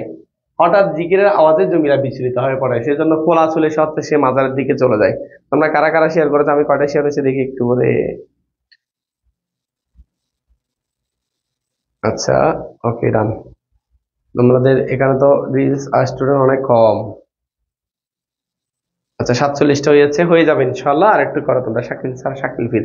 হ্যাঁ, তোমরা শাকিল ফিরের ক্লাস ফলো করো, তোমাদের হয়ে যাবে, টেনশন করার দরকার নাই। এরপর দেখো জিকিরের অনুষ্ঠানের সময় জমিলা ঘরের বাইরে চলে যায়। ঘরের বাইরে চলে গিয়ে কোথায় যায় বলো তো ভাইয়া? সেটা হচ্ছে ওই যে ওখানে তোমার যে মাজারের দিকে খোলা চুলে। জিকিরের অনুষ্ঠানে মসজিদ জমিলাকে খাদের বেটি বলে পরিচয় দেয়। এটা কি আর রাখবা? এগুলো কিন্তু আমি যাদেরকে পড়াই বা এটা যদি আগে পড়াইতাম তাহলে এগুলো সবগুলো পড়িতাম। আমাদের শেষ হয়ে যাচ্ছে কিন্তু মসজিদ জমিলাকে মাজারে কুড়ির সাথে বেঁধে রেখেছে। এটা রাখবা। মাজারে জমিলার হাত পা ছড়িয়ে এরকম করে চিত্র, যে ঠ্যাং দুইটা মানে পা দুইটা হচ্ছে কোথায় মাজার উপর চলে যায়। কেমন সতীন হলেও রহিমা জমিলাকে সন্তানের দৃষ্টিতে দেখতো। রহিমা জমিলাকে কি বলে সম্বোধন করতো? বোন বলে সম্বোধন করতো। কে রাখবা? সম্পর্ক সতীন সম্বোধন করতো বোন বলে, এবং জমিলা সম্বোধন করতো বুবু বলে, এবং স্নেহ করতো মাতৃরূপে মানে মায়ের মতো। একসাথে 4-5টা আমি শিখে ফেললাম, বুঝছো? তাহলে খেয়াল করে এরপরে আমরা আমানা বিবিকে পড়বো। আচ্ছা, সেই বিন্দু মাত্র খোদার ভয় নেই, মানুষের ভয় তো দূরের কথা। এখানে সেই চোখ বলতে কার জমিলার চোখের কথা বোঝানো হয়েছে। কেমন? এবার দেখো খালেক ব্যাপারী বলতেছি আমেনা। এবার আমরা আমানা সম্পর্কে পড়বো। স্যার খুব ভয় করার না, তোমরা ভালো রেজাল্ট করবা, টেনশন করার দরকার নাই। 180 জনে একটা শেয়ার করলে এতক্ষণ 180টা হতো। মার্জার শব্দের অর্থ, মার্জার তো তোমাদের নাই, মার্জার শব্দের অর্থ হচ্ছে বিড়াল ছিল, বুঝছো? অবৃত্তি। এরপর দেখো কালেক ব্যাপারে প্রথম পক্ষের বিবি 13 বছর বয়সে বিয়ে হয়, বর্তমান বয়স 30। তাহলে তার সংসার জীবন কত বলতো? 17 বছর। এবং তার একটা সদস্য হয়েছে তানু বিবি। মানে হচ্ছে কালেক ব্যাপারে দুইটা বিয়ে করে। প্রথমটার নাম হচ্ছে আমেনা বিবি, দ্বিতীয়টার নাম হচ্ছে তানু বিবি। তানু বিবির একটা বড় ভাই ছিল, তার নাম ছিল দলামিয়া। তার নাম কি? দলামিয়া। দলামিয়া ছিল বৃত প্রকৃতির। দলামিয়া কি ছিল? বৃত প্রকৃতির। গতবারের চেয়ে এবছর প্রশ্ন কঠিন হবে না ভাইয়া, টেনশন করার দরকার না, সহজ হবে, তুমি ক্লাস করো। এরপর দেখো আওয়ালপুরের পীরের কাছ থেকে ফানি ফড়া আনতে বলে। এই যে ফানি ফড়া আনতে যাওয়ার কারণে তার কিন্তু তালাক হয়, বুঝছো? আচ্ছা, এরপর দেখি আমরা আমানা বিবি সন্তান কামনায় আওয়ালপুরের পীরের কাছ থেকে ফানি ফড়া খেতে চেয়েছিল। কেমন? এটাই আর কি, এটাই ছিল তার কাল হয়ে দাঁড়ায়। 17 বছর আমেনা বিবির স্বামীর সাথে সংসার করার পরও তালাক প্রাপ্ত হন। কেন? সেটা হচ্ছে মসজিদের কারণে। কে রাখবে? কেন হয়? মসজিদের কারণে। কারণ ও হচ্ছে মসজিদের কাছ থেকে পানি ভরা খেতে না চেয়ে আওয়ালপুরের পীরের কাছ থেকে পানি ভরা খেতে চেয়েছিল। সেজন্য মসজিদ টেকনিক্যালি তাকে তালাক দিয়ে দেয়, মানে হচ্ছে কালেক ব্যাপারীকে তালাক দেওয়াই, বুঝছো? তারপর দেখো, তারপর কি বলেছিলাম? খালেক ব্যাপারী মসজিদের কথা মতো আমানা বিবিকে তালাক দিয়ে, দেখছো? এই দেখো খালেক ব্যাপারী শ্বশুর বাড়ির তোতামুখের তাল গাছটি দেখে সে কান্না আসতো। অর্থাৎ সে মানে আমানা বিবির নিশানা ছিল বা চিহ্ন ছিল, সেটা হচ্ছে তোতামুখের তাল গাছ। তখনকার দিনে আসলে এত সাইনবোর্ড এই সেই ছিল না, তো সেজন্য শ্বশুর বাড়ি বা বাবার বাড়ি যাওয়ার সময় সেই তাল গাছটা দেখলে বুঝতে পারতো সে তার শ্বশুর বাড়ি এসেছে। যাওয়ার সময় বুঝতে পারছো এই শ্বশুর বাড়ি থেকে চলে বাবার বাড়ি যাচ্ছে। কেমন? এই জিনিসটাই আর কি, তোতামুখের তাল গাছ, এটা নাকি অনেকদিন ধরে ছিল, সেই জন্য আর কি। কালেক ব্যাপারে বউয়ে আমানার পেটের 7 অধিক নাকি বেরিয়ে আছে, এটা হচ্ছে মসজিদের উক্তি, বুঝছো? মসজিদ বলেছে ওর নাকি 7 অধিক বেরিয়ে আছে, মানে প্যাচ আছে। তো প্যাচ থাকার কারণে ওর সন্তান হচ্ছে না, ওর কিন্তু সন্তান হচ্ছে না, নিঃসন্তান। কেমন? এরপর দেখো আমানা বিবি দলামিয়াকে দিয়ে পানি ফোড়া আনতে বলে। আচ্ছা, এরপর দেখো আমানা বিবি পালকিতে চড়ে কোথায় যায়? মসজিদের মাজারে গিয়েছিল। ওই যে যখন মানে কত বেডি কয়টা আছে পেটের মধ্যে সেটা পরীক্ষা করার জন্য। কারণ সেটা আসলে এক্সরে বা আলট্রাসাউন্ড করাইতো মসজিদ, বুঝো নাই?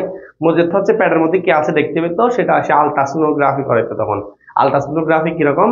মানে রোজা রাখতে হবে তোমাকে, রোজা রেখে সারাদিন কিছু পান করতে পারবে না, মানে সেহরি না করে রোজা, সারাদিন তো কিছু করবে না, কোরআন পাঠ করতে হবে, কারোর সাথে কোনো কথা বলতে পারবে না, সন্ধ্যাবেলায় ইফতারি না করে জাস্ট 1 গ্লাস পানি খেয়ে পানি ভরা খেয়ে মাজার আসতে হবে। তারপরে তুমি যদি বুঝতে পারো তাহলে বুঝতে পারবে তোমার পেটের মধ্যে কয়টা বেডি আছে, তোমার সন্তান হবে নাকি সন্তান হবে না এই জিনিসটা। কেমন? এরপর একটু খেয়াল করো, তোমরা সবাই শেয়ার করো। স্টুডেন্ট কমে গেছে, সবাই ঘুমাইতে গেছে।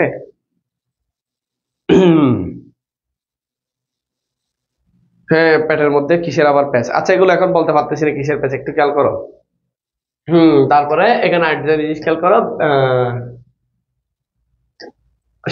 সে মুখ ফ্যাকাশে রক্ত শূন্য, মুখের দিকে দুনিয়া ছাড়া কেউ নেই, উক্তিটি দ্বারা আমানা বিবিকে বোঝানো হয়েছে। ভালো করে রাখবা, সে মুখ ফ্যাকাশে রক্ত শূন্য, মুখের দিকে দুনিয়া ছাড়া আর কিছু নেই, উক্তিটি আমানা বিবিকে বোঝানো হয়েছে। রাখবা, মহাকাশের মতো বিশাল অন্তহীন সে নীরবতা, উক্তিটি কার? আমানা উক্তিটি কার? উক্তিটি আমানা বিবি। এই আর ওই যে মসজিদের, এখানে কেন দিয়ে দিছে? আচ্ছা সরি, আমেনার, আমানা বিবিকে বোঝানো হয়েছে। মানে উক্তিটা আমানা বিবি, উক্তিটি দ্বারা আমানা বিবিকে বোঝানো হয়েছে। আমি একটু বুঝতে পারছি, ওখানে একটা ইয়া হয়ে গেছে। কেমন? মানে উক্তিটা দ্বারা আমানা বিবিকে বোঝানো হয়েছে। আমানা বিবি যে মহাকাশের মতো বিশাল অন্তহীন নির্ভরতা, কারোর সাথে কোনো কথা বলবে সেটা। সাদা মসৃণ তা রোদ পানির পাথরের কাদা মাটি যেন কখনো স্পর্শ করে। মানে এটা তারা বোঝাচ্ছে এই যে আমানা বিবি কখনো কারোর সামনে যায়নি, কোনো পরপুরুষের সামনে যায়নি, আজকে মসজিদের সামনে যাচ্ছে সর্বপ্রথম। সেখানে মসজিদেই বিভিন্ন খারাপ দৃষ্টিকোণ থেকে তাকে আসলে দেখে। বুঝতে পারছো? প্রেমে পড়ে যায় না? হ্যাঁ, ধরে নাও প্রেমের মতো আর কি। আচ্ছা, দুদু মিয়া, দুদু মিয়াকে 7 ছেলের বাবা, পাকা মাথা, মানে হচ্ছে পাকায় মাথা চুলগুলো হয়ে গেছে আর কি।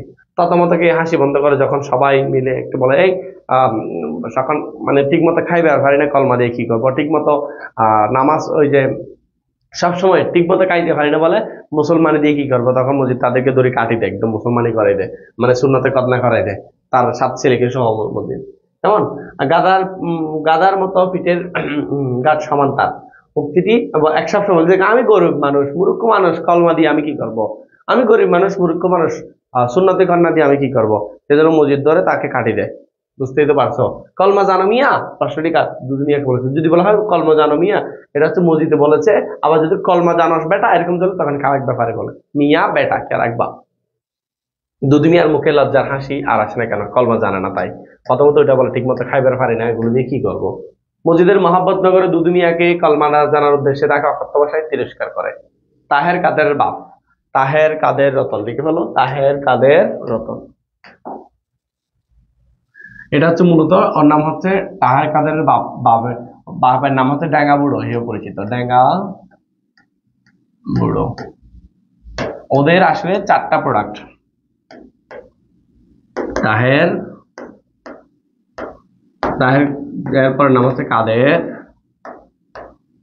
এরপরটার নাম হচ্ছে রতন, এরপরটার নাম কি? রতন। কেমন? তারপর তাদের একটা বোন ছিল, বোনের নাম আসলে হাসনির মা। বোনের নাম কি? হাসনির মা। এখানে আবার হাসুনির মায়ের নির্দিষ্ট কোনো নাম নাই। এখানে তোমাদেরকে বলে রাখি, হাসুনির মায়ের নির্দিষ্ট কোনো কি নাই, নাম নাই। এখানে হাসুনির মা যে ছিল সে হচ্ছে তার মেয়ে না। এখানে তোমরা হয়তো অনেকে বলতেছো,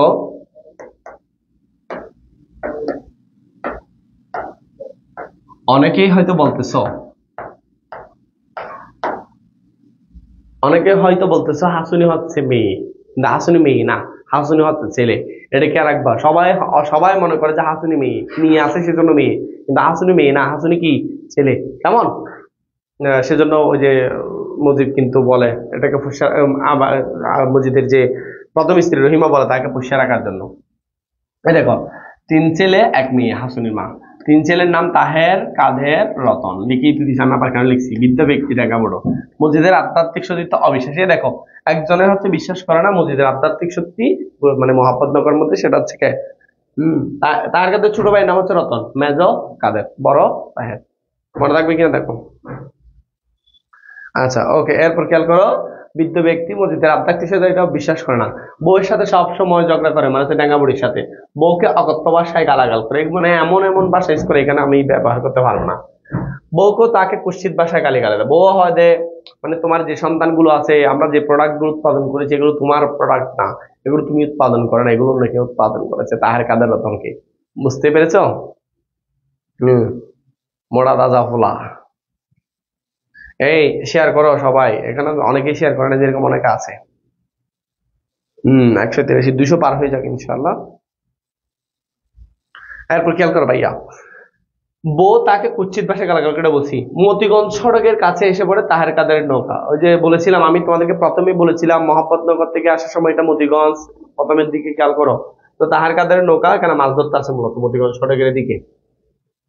তারপর দেখো ভাইয়া, তাহলে এখানে কিন্তু ভাই আমি, তোমরা বলো তো, আমি যেভাবে পড়াচ্ছি এমসিকিউ এর বাড়ি থেকে আসতে পারে? আসতে পারে না তো। তারপরে খেয়াল করো,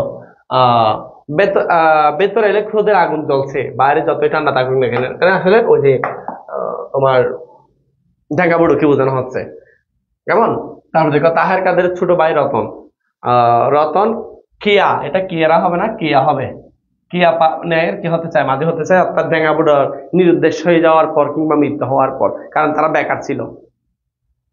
মসজিদের মহাপতনগরে তাহার কাদের বাপ শয়তানের কাম্মা বলেছে, দেখছো? কারণ সে হচ্ছে মসজিদকে বিশ্বাস করে না, মসজিদ যে আধ্যাত্মিক শক্তি আছে সেটাকে বিশ্বাস করে না। সেজন্য সেই শয়তানের কাম্বাকে বলেছে কে রাখবা, তাহেরের বাপকে, মানে হচ্ছে মসজিদই বলছে, কারণ হচ্ছে ও তো মসজিদকে বিশ্বাস করে না। সেজন্য শয়তানের কাম্বা বলেছে কাকে? তাহের কাদের বাপকে, মানে ড্যাঙ্গা বুড়োকে। বুঝাতে পেরেছি? হাসুনির নানাকে। বুঝতে পারছি কিনা দেখো। কেন কেন বলেছে সেটাও বলতে পারো। এই দেখো তাহার বাদে এই তো বলেছি, মানে বলেছে কেন। তারপর দেখো দুযোগের লেলিহান শিকা স্পর্শ করেছে কাকে? তাহের কাদেরের বাপকে। তাহের কাদেরের বাপকে, তাহের কাদেরের কি বাপকে স্পর্শ করেছে। কেন? কারণ হচ্ছে সে অনেকে বলেছে সে আত্মহত্যা করেছে।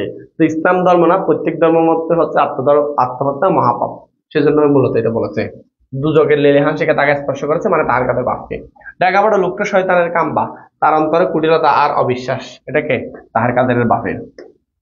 এমন ঘরের অন্ধকার আর বৃষ্টির পানিতে ভেজা মুখের মধ্যে সে অশ্রু দ্বারা পড়বার কথা নয়। আচ্ছা যাক, এরপরে হাসুনির মা সম্পর্কে আমরা আসি। কেমন? হাসুনির মা সম্পর্কে আমরা আসি, যাই। দেখো হাসুনির মা, এই দেখো, তোমরা দেখো হাসুনির পুষ্যেরা কি কেমন মোটা দাদা ফোলা। হাসুনি তাহলে মেয়ে না? না না, আমি বিশ্বাস করি না, আমি বিশ্বাস করি না। হাসুনি তো মেয়ে হওয়ার কথা ছিল। কেমন? ওকে, খেয়াল করো। তাহলে তাহার কাদেরের বোন বা রতনের বোন। কেমন? এটাই হচ্ছে একমাত্র পরিবর্তনে। তাহার কাদের রতন সবাই বেকার ছিল, কিন্তু হাসুনির মা সবার বাসায় বাসায় গিয়ে কাজ করতো। কেমন? হুম। ভাইয়া আসলে বাসা, হ্যাঁ হ্যাঁ। আচ্ছা এরপর দেখা, হ্যাঁ, তাহার কাদের বলে এই উপন্যাসে দুস্থ দরিদ্র বিধবা নারী, হ্যাঁ, হাসুনির মা, মানে হচ্ছে তার স্বামী নাই, বাপের বাড়িতে থাকে, বাপও মারামারি করে, বাইরেও মারে, এই জন্য মনে হচ্ছে দুস্থ, এবং তাদের দরিদ্র ছিল, বিধবা মানে তার স্বামী নাই সেজন্য। স্বামীর মৃত্যুর পর থেকে বাবার বাড়িতে থাকে। তার একটা ছেলে ছিল, তোমাদের বলেছে হাসুনি ছেলে। তারপর স্বামীর বলছি তার নিকাহ করতে আপত্তি, সে আর কাউকে নিকাহ করে না, মানে বিয়ে করে নাই আমাদের হাসুনির মা। শ্বশুর বাড়িতে, অর্থাৎ সে হাসুনের দিকে চেয়ে থেকে তাই সারা জীবন, আর আসলে ইয়া করে না। দুদু মিয়া হচ্ছে 7 ছেলের বাবা। দুদু মিয়া হচ্ছে 7 ছেলের বাবা। দুদু মিয়ার কাহিনীটা বলিও, বলছিলাম সে সবসময় বলছে ঠিক মতো খাইবার পারি না, কলমা দিয়ে কি করবো, দরিদ্র মানুষ, কেমন মুখ্য মানুষ, এগুলো বলতো। তো যখন একবার কষ্ট করে তুমি শূন্যতে কত, তোমার শূন্যতে কত না হয়েছে, তখন সে বলে যে ঠিক মতো খাইবার পারি না, তখন ধরিয়ে দেয় শূন্যতে কত না করে দেয়। বুঝছো? হ্যাঁ বুঝছো কিনা বলো বাচ্চারা, এতটুকু বুঝছো কিনা বলো। ফুলাফাইনের রিচ কমে যাচ্ছে কেন? এতক্ষণ পর্যন্ত অনেক রিচ ছিল। কি বাত টাত খাইতে যাচ্ছ তোমরা? বাংলা সিনেমার নায়ক। ওকে, আমি চশমা দিচ্ছি আবার, তাহলে নায়ক হয়ে যাচ্ছে। হাসুনি ছেলে, হ্যাঁ। এরপর খেয়াল করো, ঝড় এলে সে হইসই করতে, এগুলো আমরা বলবো। তারপর শ্বশুর বাড়ি যেতে চায় না, বাসায় তারা মানুষই না, মানে হচ্ছে শ্বশুর বাড়ির লোকজন তার স্বামীর পর থাকে, বাড়িতে বাড়িতে দান বানার কাজ করে, দান ভাঙার কাজ করে। হাসুনির মায়ের পেশা ছিল দান ভাঙা। কি আরেকবার ডাঙ্গা বুড়োর মারা, বুড়োর হাতে মার খেয়ে হাসুনির মা কার বাড়িতে গিয়েছিল? মসজিদের বাড়িতে। তখন মসজিদের বাড়িতে বিচারতে কাহিনী তো অনেক হয়ে যায়, সেই জন্য মসজিদ বিচার। ওনারা কোন আমার মতের জন্য জানি দোয়া করে, হাসুনির মা ওনারা কইবেন আমার যাতে আমার জানি মত হয়, আমি এখানে থাকতে চাই না। তারপর দেখো হাসুনির মা মসজিদের কাছে মদের দোয়া চাই। হাসুনির মাকে প্রহার করে, প্রহার মানে মার করে, কথা জানিয়ে দেয় মসজিদকে বলে। কেমন? ঘরের কথা মসজিদকে বলেছে সেজন্য। আর বউরে আই কিলাই মায়ের এরকম একটা গানও আছে সিরিঙ্গা ভাষায়, তুমি শুনছো কিনা জানি, মানে আমার স্ত্রীকে আমি মারবো, তুমি কেন বারে কেন এগুলো বলবা? তার মেয়ে বলে দিয়েছে। হাসুনির মাকে দেখে তাহার কাদের বৃদ্ধ বাবার মেজাজ গরম হয়ে ওঠে। যাক, তাহলে দেখো মসজিদের মহাপতনগরে হাসুনির মায়ের বাপকে দুচোখের লেলিহান শিখে স্পর্শ করেছে। আরেকবার হাসুনির মাকে দেখে অন্ধকারে মসজিদে চোখ চকচক করে। মসজিদের কেমন শাড়ি ছিল? বেগুনি শাড়ি ছিল।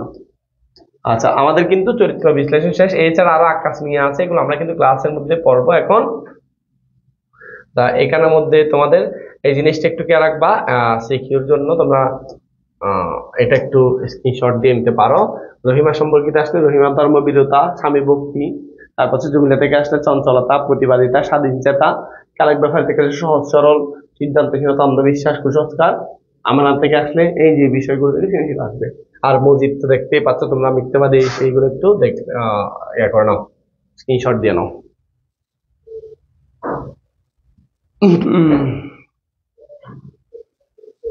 ক্লাস যতক্ষণ শেষ হয় না ততক্ষণ পড়াবো। আচ্ছা, আর একজন বলছে শ্রীরঙের ভাষায় একটা গান বলেন। আচ্ছা, আমি বলেছি, তুই আর হীরা মুক্তা ও ফরানোর দল, তোয়ারে ফেলে এই জীবনতে গর্জুম রে আহন। হ্যাঁ, যারা ক্লাস শেষ করবে, যারা ক্লাস শেয়ার করবে তারাই হচ্ছে এটা পাবে। তারপরে এটা একটু স্ক্রিনশট দিতে বলছি, সবাইকে দিয়ে দিচ্ছি আর কি। বুড়ি পরকিয়া করেছে? হ্যাঁ, বুড়ি তো পরকিয়া করেছে। তোমরা ক্লাস শেয়ার করতেছো ভাইয়া? হ্যাঁ হ্যাঁ হ্যাঁ, এটা আছে।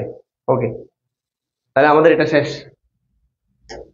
ওকে, তাহলে এবার আমরা দেখো, আমরা পড়বো হচ্ছে একদম কাহিনী পুরোটা। আমি কাহিনীটা পুরোটা পড়ার জন্য তোমাদেরকে যেটা বলবো সেটা হচ্ছে তোমরা একটু করে মনোযোগ দিবা। এবার খাতা কলম গুলো, আমি পুরো কাহিনীটা তোমাদের জন্য আরো সহজ হয়ে যাবে এখন।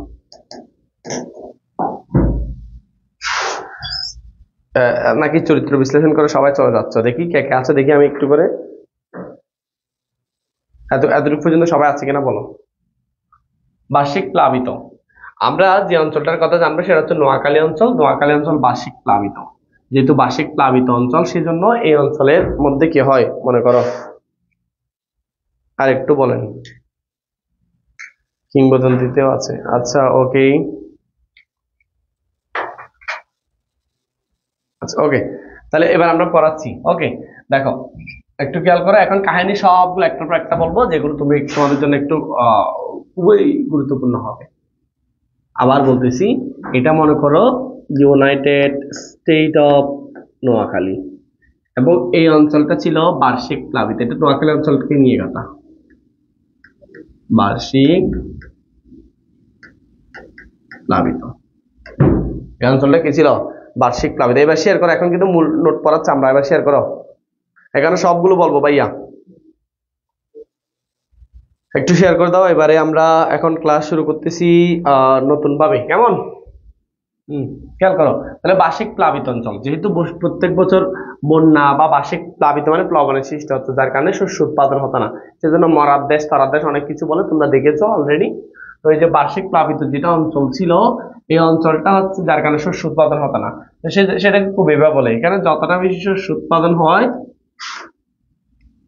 তার চেয়ে বেশি টুপি আছে। কি আছে? তার চেয়ে বেশি কি আছে? টুপি আছে। যত না বেশি টুপি আছে তার চেয়ে বেশি ধর্মের আগাছা আছে। আমি সংক্ষেপে পড়ার চেষ্টা করবো, তোমরা একটু মনোযোগ দিবা, লিখে ফেলবা। মানে কি বোঝাচ্ছে কবি আসলে? অর্থাৎ কবি এটাই বোঝাতে চাচ্ছে যে এই যে আমাদের যে লালসাল উপন্যাসের যে নোয়াখালী অঞ্চল রয়েছে, এটা বার্ষিক প্লাবিত অঞ্চল, এবং এখানে শস্য উৎপাদন তেমন হতো না। কিন্তু এখানকার যে মানুষগুলো ছিল, ওই মানুষগুলোর কাছে পরিবার পরিকল্পনার লোক যেত না, যার কারণে তারা পরিবার পরিকল্পনা জানতো না। একজনের অনেকগুলো বাচ্চা থাকতো, 2, 3, 4 বাচ্চা এরকমও থাকতো একসাথে। তো বাচ্চা বেশি থাকলে আসলে যে জিনিসটা হয় সেটাই আর কি। অর্থাৎ সেখানে মানুষজন বেড়ে গিয়েছে, কিন্তু পক্ষান্তরে এখানের মধ্যে খাদ্য সংকট দেখা দিয়েছে। কারণ হচ্ছে তোমার কি, ওই যে শস্য উৎপাদন কম হচ্ছে। এবং তাছাড়া এই অঞ্চলে, অর্থাৎ যেটা নোয়াখালী, এই অঞ্চলের যে মানুষগুলো ছিল তারা হচ্ছে ধর্মীয় শিক্ষায় শিক্ষিত ছিল। বিশেষ করে সবাই, কেউ কিছু পারুক না পারুক, সুন্দর করে কোরআন তেলাওয়াত করতে পারে, মোটামুটি কয়েকটা সূরা মুখস্থ করতে পারে, এতটুকু। তো সেজন্য সবাই মাথাটা বুঝতে, সেজন্য কবি বলেছে, অর্থাৎ তাদের দেশের অবস্থা বোঝাতে, এই দেশে যত না বেশি শস্য আছে তার চেয়ে বেশি টুপি। টুপি মানে টুপিওয়ালা মানুষকে বোঝানো হচ্ছে। আবার সবাই টুপিওয়ালা না, টুপিওয়ালা যেটুকুলো আছে টুপির মধ্যে, টুপিওয়ালা মানে ধর্মীয় মানুষ, কিন্তু বলা হচ্ছে টুপির চেয়ে বেশি ধর্মের আঘাত আছে। তারা যে টুপি দিয়ে ধর্ম পালন করতেছে বা ধর্মের উন্নতি করতেছে এমনটা কিন্তু না, তারা কিন্তু ধর্মের আগাছা, এই জিনিসটা বোঝাচ্ছে, কেমন? যার কারণে এই দেশের মানুষজন, তো এখানে হচ্ছে অরাজকতার অবশ্যই সৃষ্টি হতো। অরাজকতা অবস্থার সৃষ্টি।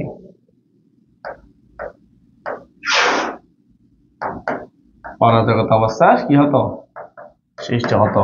যখন অরাজকতা অবস্থা সৃষ্টি হতো, মারামারি হানাহানি এগুলি লেগে থাকতো, তাহলে ভাইয়া বলতো এখন ধর্মের আগাছা, তখন এখানে মানুষের আসলে ভালো লাগতো না, সবাই ওই অঞ্চলটা ছেড়ে দিতে চাইতো। এখানকার মানুষ কি করতো, এই দেশটা মানে হচ্ছে নোয়াখালী নামের যে দেশটা রয়েছে বা অঞ্চলটা রয়েছে, ওই অঞ্চলটা কি করতো, ছাড়িয়ে দিত, মানে ছেড়ে তারা। এখন কিভাবে ছাড়বে? এদের অঞ্চলে একটা ট্রেন আসে, কি আসে? ট্রেনে করে। এই যে ট্রেন আসে, ট্রেনে করে তারা কি করে, অঞ্চলটা ছাড়ায়। এবং এমন ভাবে নাকি ট্রেনে ওঠা শুরু করে, অর্থাৎ মানুষের এত জীবিকার তাগিদে তারা পালাচ্ছে। কেমন? তারার প্রেরণা ছিল এমনই, অর্থাৎ তারা ট্রেনে অনেকে তাড়াহুড়ো উঠতে গিয়ে অনেকে লুঙ্গি খুলে যাচ্ছে, কিন্তু লুঙ্গির দিকে দেখার সুযোগ নাই, সে উঠে গেছে।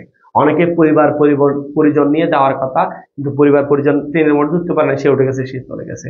কিন্তু যারা যাচ্ছে সবার এখানে একটা পূর্তি থাকতো, কিছু না থাকুক একটা বদনা থাকবে। সেজন্য কেউ বলেছে বিদেশে গেলে কোনটি ছাড়া এক পাও চলে না, সেটা হচ্ছে বদনা।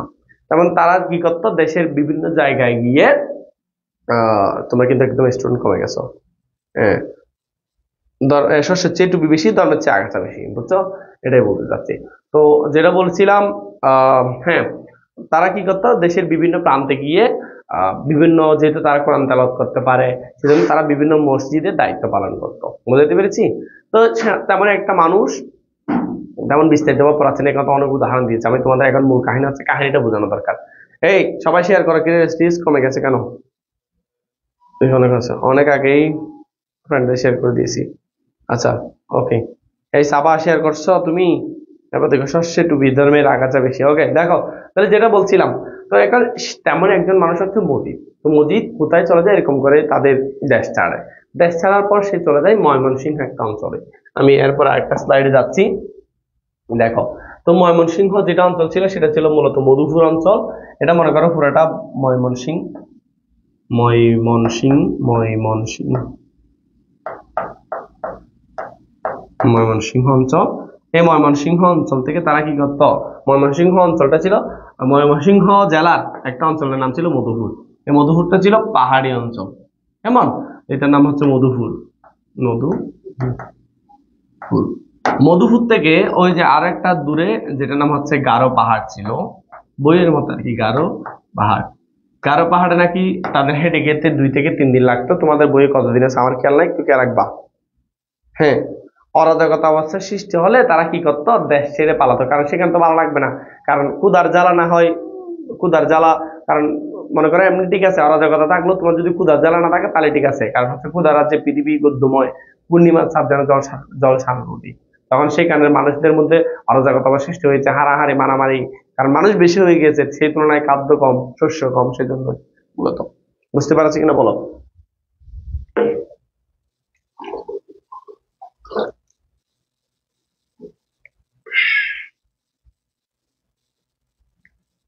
আচ্ছা, এরপর দেখো মজুদকে নিয়ে দেখো, এই যে গারো পাহাড়ের, গারো পাহাড়, আমি পাড়া লিখে ফেলছি, গারো পাহাড় হবে। এই যে গারো পাহাড়ে এই জায়গায় মনে করো একটা মসজিদ আছে, এই জায়গায় একটা কি আছে ভাইয়া, মসজিদ আছে। মসজিদটা আসলে এরকম না, আমি যদিও এক সুন্দর এরকম পাকা মসজিদ তো বলবো থাকবে না, কেমন? মনে করেন এটা একটা মসজিদ আছে, এই মসজিদের মধ্যে দায়িত্ব পালন করতে হচ্ছে ওই যে মজিদ নামের একজন ব্যক্তি। তো একদিন হচ্ছে আসরের আজান দিচ্ছে, ঠিক সেই সময়ে এখানের মধ্যে একজন মনে করো সরকারি কেরানি যায় শিকার করতে। তখন সে যখন এত সুললিত কণ্ঠ, তাদের সবার সুললিত কণ্ঠ ছিল, সুন্দর কণ্ঠ ছিল, সে যখন যায় তখন এরকম যখন আজান শুনতে পায়, কিন্তু সবাই যখন কি আজান শুনতে পায়, অর্থাৎ ওই যে তখন সেখানে যায়, সেখানে গিয়ে দেখছে একটা মানুষ আজান দিচ্ছে, তখন তার সাথে কথা বলে, তখন সে কোথা থেকে এসেছে জিজ্ঞেস করে, এবং মসজিদও সে কোথা থেকে এসেছে জিজ্ঞেস করে, সংক্ষেপে। তখন মসজিদ শেষ পর্যায়ে মসজিদকে যখন সে পরিচয় দেয়, তখন এই যে সরকারি কেরানি, মানে সরকারি কর্মকর্তা যে ছিল, যে শিকারে গিয়েছে, সরকারি কর্মকর্তা বা তুমি কেরানি বলতে পারো, তখন সে বলছে আমার বাড়ি হচ্ছে মোহাম্মদনগর গ্রাম। মোহাম্মদনগর গ্রামে আমার সরি, কিন্তু আমরা হচ্ছে চাকরির সুবাদে কয়েক পুরুষ ধরে বিগত মানে অনেকদিন ধরে মোহাম্মদনগর গ্রামে আসলে যায় না। কেমন? যেহেতু মোহাম্মদনগর গ্রামে যায় না, এটা বলতেছে আর কি। ময়মনসিংহ থেকে নোয়াখালী কোথা থেকে, এই যে আবার বলতেছি, তোমরা অনেকে বুঝো নাই। তাহলে যেটা বলছি, আবার বলতেছি, প্রথম হচ্ছে সে ছিল নোয়াখালী, নোয়াখালী থেকে সে মধুপুর অঞ্চলে যায়, মানে ময়মনসিংহ জেলা, দেখো ভালো করে খেয়াল করো, ময়মনসিংহ এটা হচ্ছে জেলা, এটার একটা অঞ্চলের নাম হচ্ছে মধুপুর। মধুপুর থেকে হেঁটে পাহাড়ে পাহাড়ে যাইতে হয় গারো পাহাড়, বুঝতে কি দরকার, মানে পুরোটাই ময়মনসিংহ। তো সেখানে সে একটা মসজিদের মুয়াজ্জিনের দায়িত্ব পালন করে, বা আজান দেয়, বা নামাজ পড়া, ইমাম বলো, খতিব বলো, সবকিছু। তো সেখানের মধ্যে একটা সরকারি কর্মকর্তা শিকারে যে পাহাড়ের মধ্যে মসজিদ, মনে করো এই জায়গায় আজান দিচ্ছে মসজিদ, এটা মনে করো। তো মসজিদের সাথে তার দেখা হয় সরকারি কর্মকর্তার। তখন মসজিদ তাকে বলে যে তুমি কোথা থেকে আসছো, তখন সে বলে তুমি কোথা থেকে আসছো, বাড়ি কোথায়। তখন সরকারি কর্মকর্তা দেয় আমাদের বাড়ি ছিল গ্রামের বাড়ি মোহাম্মদনগর, কিন্তু আমরা যেহেতু সরকারি চাকরি করি সেজন্য আমরা এখন মোহাম্মদনগরে থাকি না, বিগত কয়েক পুরুষ ধরে। কিন্তু আমাদের মোহাম্মদনগরে পূর্বপুরুষদের বা আমাদের সয় সম্পত্তি হিসেবে শুধু একটা জিনিসই রয়েছে, সেটা হচ্ছে পূর্বপুরুষদের কবর, বাঁশঝাড়ের নিচে, কেমন এরকম করে বলেছিল। এই মসজিদ কিন্তু ক্লু পাই গেছে। ক্লু কি? মোহাম্মদনগর গ্রামে সরকারি কর্মকর্তার পূর্বপুরুষের কয়েকটি কবর রয়েছে এবং তারা সেখানে যায় না। তো মসজিদ চিন্তা করলো এগুলোকে যদি মাজার বলে দিয়ে চালিয়ে যাওয়া যায়, তাহলে সেটা একটা কি হয়ে যাবে, একটা ভালো ব্যবসা হবে। বুঝাইতে পেরেছি? বুঝাইতে পেরেছি কিনা বলো, এই বলো, বুঝাইতে পেরেছি কিনা বলো।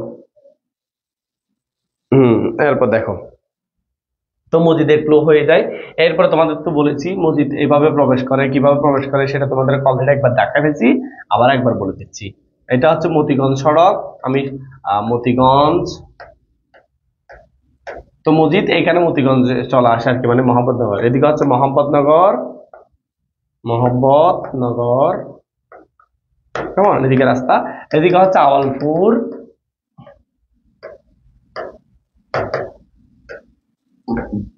আবার এদিকে হচ্ছে করিমগঞ্জ। এখান থেকে একটা জিনিস বলে দিই, এখানে একটা গাছ ছিল, গাছটার নাম হচ্ছে দেবংশী তেঁতুল গাছ, কেমন, এখানে নাকি ভূত থাকতো, এরকম একটা জনমুখে প্রচলিত। তাহলে মতিগঞ্জ সড়ক, তারপর হচ্ছে এদিকে সোজাসুজি আসলে মোহাম্মদনগর। মতিগঞ্জের এই পাশে বিলাত ধান ক্ষেত ছিল, কি ছিল, বিলাত ধান ক্ষেত ছিল, সেখানে হালকা হালকা পানি হয়েছিল, সেখানে মধ্যে একটা নৌকা চলছিল, একজনের নৌকা চালাচ্ছিল, তার নাম হচ্ছে তাহের, আর নাম হচ্ছে কাদের। বুঝতেছি কিনা বলো, বুঝতেছি কিনা বলো। বুঝতেছ, বুঝছে, হ্যাঁ। মধুপুর টাঙ্গাইল জেলায়, আমাদের গ্রামীণ বাড়ি মধুপুর, টাঙ্গাইল জেলা বলছে। আচ্ছা, এখানে ময়মনসিংহ বলছে। আহ, এই আবার রাদিহা বলছে, কিন্তু মসজিদ তো নোয়াখালীর লোক বলে, সে ময়মনসিংহকে আসলে কিভাবে, এতক্ষণ কি ভরাইছি, এই রাদিহা তোমাকে এতক্ষণ আমি কি ভরাইছি, এতক্ষণ ভরাইছি না। মসজিদ এখান থেকে প্রথম ময়মনসিংহ যায়, কারণ তাদের অঞ্চলটা চেক করে, সেখানে শান্তি নাই, টাকা নাই, পয়সা নাই, খাবার নাই, শস্য নাই, সুতরাং সেখানে মসজিদের দায়িত্ব পালন করার জন্য এদিকে যায়, ময়মনসিংহ বলো বা মধুপুর বলো, যেখানে চান। তাহলে সেখান থেকে আবার এই যে ক্লুটা পেয়ে সে মোহাম্মদনগরে চলে আসে, এখন বুঝছি কিনা বলো। হম এখন এই যে বিএমডাব্লিউ নিয়ে আসে না, তো এই যে মসজিদ, কিন্তু এখানে প্রবেশ করার সময় তাহের, এটা হচ্ছে তাহের, এটা হচ্ছে কাদের। তো তাহের কাদের হচ্ছে নৌকা নিয়ে এরকম করে নৌকা বাঁধছে, এখানে মাছ ধরতেছে, একটা মাছ ধরা পরে মাছটার নাম হচ্ছে রুই মাছ, বুঝছো।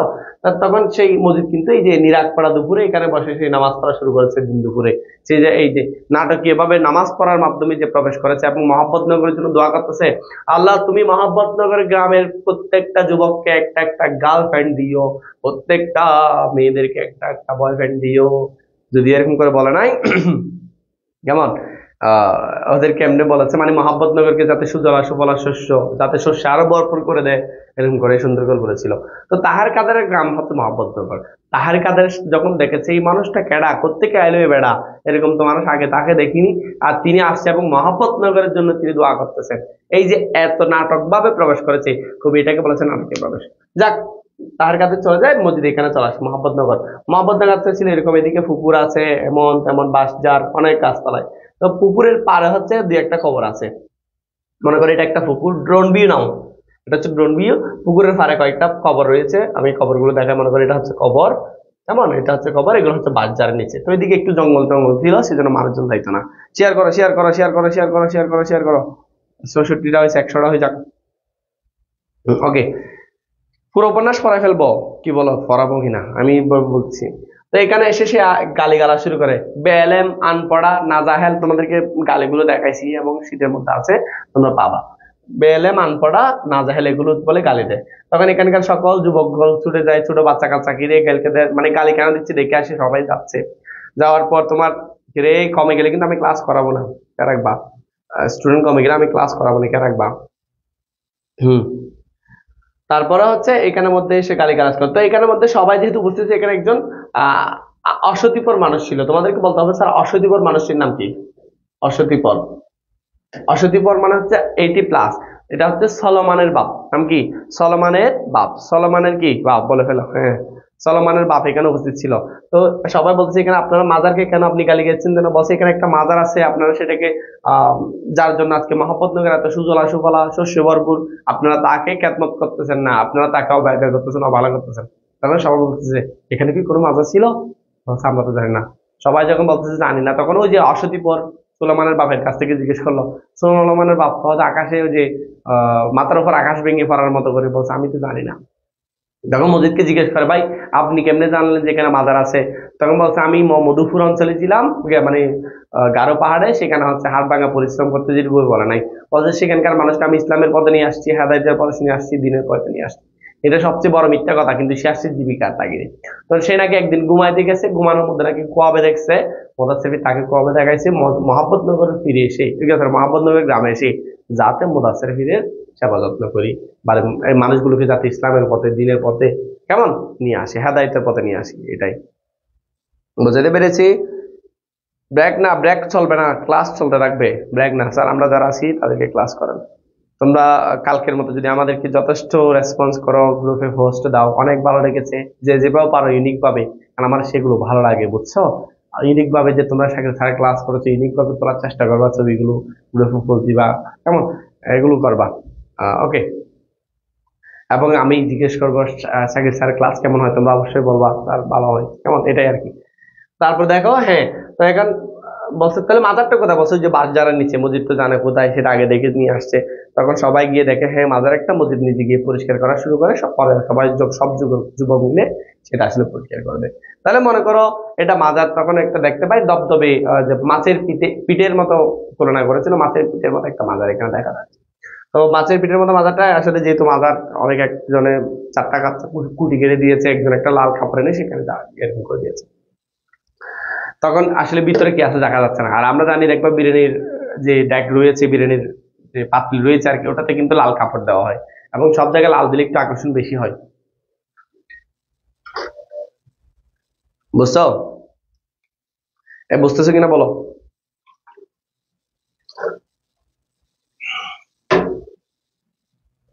আচ্ছা, এরপর দেখো স্যার আসলে আপনি জানা আচ্ছা, এরপর দেখো মারিতিবো এন্ড মারিতিবো, হ্যাঁ। যাক, তো এখন এই কাহিনীটা হয়। এই কাহিনীটা হওয়ার পর কি হয় দেখো, আসলে মাজারটা হয়ে যায়। তখন মজিদ নিজেকে খাদেম বলে দাবি করে সেখানটাকে, সেখানে কালেক ব্যাপারের সাথে তার দেখা হয়।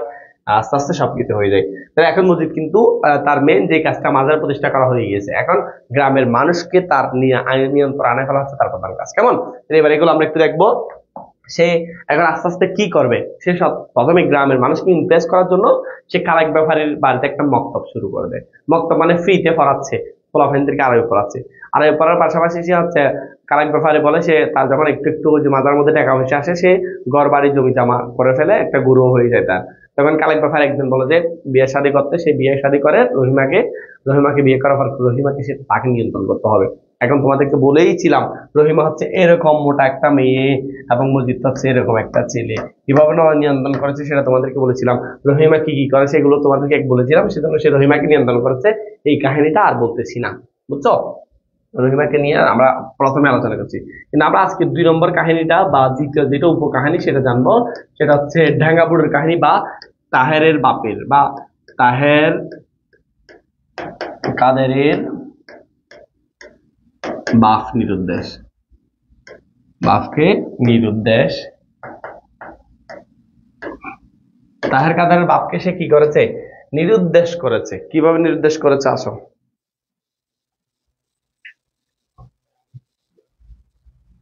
কিভাবে নিরুদ্দেশ করেছে? আসো আসো আসো। ওকে। হুম। দেখো এবার খেয়াল করো, তাহের কাদেরের বাপকে সে কিভাবে নির্দেশ করেছে। আসলে তাহের কাদেরের বাপ মানে হচ্ছে ড্যাঙ্গা বুড়ো। ড্যাঙ্গা বুড়ো 3টা ছেলে ছিল। ড্যাঙ্গা বুড়ো নাম আমরা ড্যাঙ্গা বুড়োটা লিখি, কেমন, ড্যাঙ্গা বুড়ো লিখি। ওই যে ড্যাঙ্গা বুড়ো যে ছিল, ড্যাঙ্গা বুড়ো আমরা এভাবে লিখি, ড্যাঙ্গা বুড়ো প্লাস ড্যাঙ্গা বুড়ি। বুড়ি কি ড্যাঙ্গা লিখলাম না, এদের ড্যাঙ্গা বুড়ি কেন বলা হয় সেটা বলতেছি। ড্যাঙ্গা বুড়ো হাট ভাঙা পরিশ্রম করে, এখনো পরিশ্রম করে, তার ছেলে তাহের, কাদের, রতন তিনজনে বেকার, মেয়ের নাম হচ্ছে হাসিনীর মা, দেখাইছি এর আগে। তো তারা কি করতো, সারাদিন মানুষটা পরিশ্রম করে আসলে এই যে তার বুড়িটা ফ্যান ফ্যান ফ্যান ফ্যান করে শুধু তার সাথে ঝগড়া দেখাইতে চায়, বুঝছো? চার্জে লাগাই দি পড়ো, তারপর দেখো তখন এই টাকা বুড়োর জিনিসটা ভালো লাগতো না, তখন সে বুড়িকে মারতে যাইতো।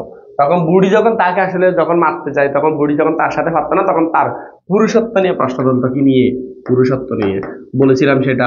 অর্থাৎ বলে যে তোমার যে সন্তানগুলো আছে একটাও তোমার না, কেমন? তখন সেটা যখন বলে তাহার কাদেরও খারাপ লাগে, তখন তাহার কাদেররাও নিজেরাও গিয়ে বলে যে মার বুড়িকে মার, ড্যাঙ্গা ড্যাঙ্গা, সেখান থেকে ড্যাঙ্গা বুড়ি ড্যাঙ্গা বুড়ো হয়েছে, বুঝছো? তো এই জিনিসগুলো একদিন হলে ভালো লাগে, যে প্রত্যেক দিন ভালো লাগে না। তোমার বাবা, তোমার বাড়িতে তোমার বাবা এবং তোমার মা ঝগড়া দিলে তোমার সবচেয়ে বেশি খারাপ লাগে। তো এগুলো একদিন হলে তারপর মেনে নেওয়া যায়, কিন্তু প্রতিদিন এই সেম ঘটনা, এগুলো আসলে ভালো লাগে না। তো এখানে হাসুনির মায়ের ভালো লাগতো না, কিন্তু হাসুনির মা কি করবে, ও তো হচ্ছে স্বামীর ঘর থেকে বিতাড়ে, মানে যে বিধবা মহিলা, তার তো স্বামী নাই, সে নিজের বাপের বাড়িতে থাকে এবং টান ভেঙে কাজ করে খায়, কিন্তু সে বাবাকে তো কিছু বলতে পারবে না। তো সেজন্য সে হচ্ছে মুজিবকে বলছে, বলছে আমার তানারে কইবেন আমার জন্য কি করতে, দোয়া করতে, জানে আমার মতই। তো তখন বলছে অমন করিয়া কও কেন বেটি, তুমি বললে তোমার হাসুনির কি হইব? তখন বলে যে হাসুনিরে আপনারে দিয়ে যাইব, কেমন এরকম করে বলে। তারপরে হচ্ছে তোমার ওই যে তখন মজিদ কিন্তু জানতে পেরে যায়, মজিদকে বলে রহিমা বলছে এরকম এরকম সমস্যা হাসুনি মায়ের বাড়িতে, মানে ড্যাঙ্গা বুড়োর বাড়িতে। তখন এরপর দিন মজিদের সাথে যখন ড্যাঙ্গা বুড়ো দেখা হয়, তখন ড্যাঙ্গা বুড়োকে মজিদ বলে, ওই মিয়া তোমার বাড়িতে এরকম কেন, মানে এই কাহিনীগুলো বলে, তোমার বাড়িতে তোমার বউকে, তোমার বউ যেগুলো বলে সেগুলো আসা নাকি আর নাকি তোর নাকি এগুলো বলে। তখন ড্যাঙ্গা বুড়ো সম্পর্কে তোমরা জানো, ড্যাঙ্গা বুড়ো কিন্তু মজিদকে অবিশ্বাস করে না, অবিশ্বাসী, কেমন? সেজন্য শয়তানের খাম্বা বলেছিল ড্যাঙ্গা বুড়ো ওকে। যাক, তা এখন যে কাহিনীটা হয়, হ্যাঁ হাসুনির মায়ের, হাসুনির মায়ের ছেলে, হাসুনি হচ্ছে মায়ের ছেলে, হ্যাঁ হাসুনির মায়ের ছেলে, ঠিক আছে তো। তাহের কাদের, রতন, রতন হয়েছে, হ্যাঁ তাহের কাদের ও রতন, তাহের কাদের এর মা, হ্যাঁ বুঝছো তো, বুড়ি তাহের কাদের মা আর কি, বোট। তাহলে পুরুষত্ব নিয়ে প্রশ্ন করার কারণে ওই যেটা এখন মসজিদের কানে চলে গেছে। এখন টাকা বুড়োর এই জিনিসটা ইগোতে লাগে, সে হাত ভাঙা পরিশ্রম করে কষ্ট করে, তার বাড়িতে যা হচ্ছে সেগুলো বাড়ির লোককে কেন বলবে, কারণ বাড়িতে অভ্যন্তর অনেক কিছু হতে পারে। তখন সেটা যে আসার সময় খেয়াল তখন, হ্যাঁ এরকম হয়, আমি তোমাদেরকে বলি। তখন মসজিদ জিজ্ঞেস করলো তোমার বাড়িতে এরকম কেন হচ্ছে, তখন বলছে বলছে এগুলো ডাকবার চাও কেন, তখন মসজিদ বলে যে এগুলো, ডাঙ্গা বলে বলে এগুলো আমি মানুষকে ডুল পিটাই পিটাই শোনাবো, এগুলো আমার বাড়িতে কি হচ্ছে সেগুলো আমি বুঝবো, বলছে আপনারা এগুলো কে কইছে।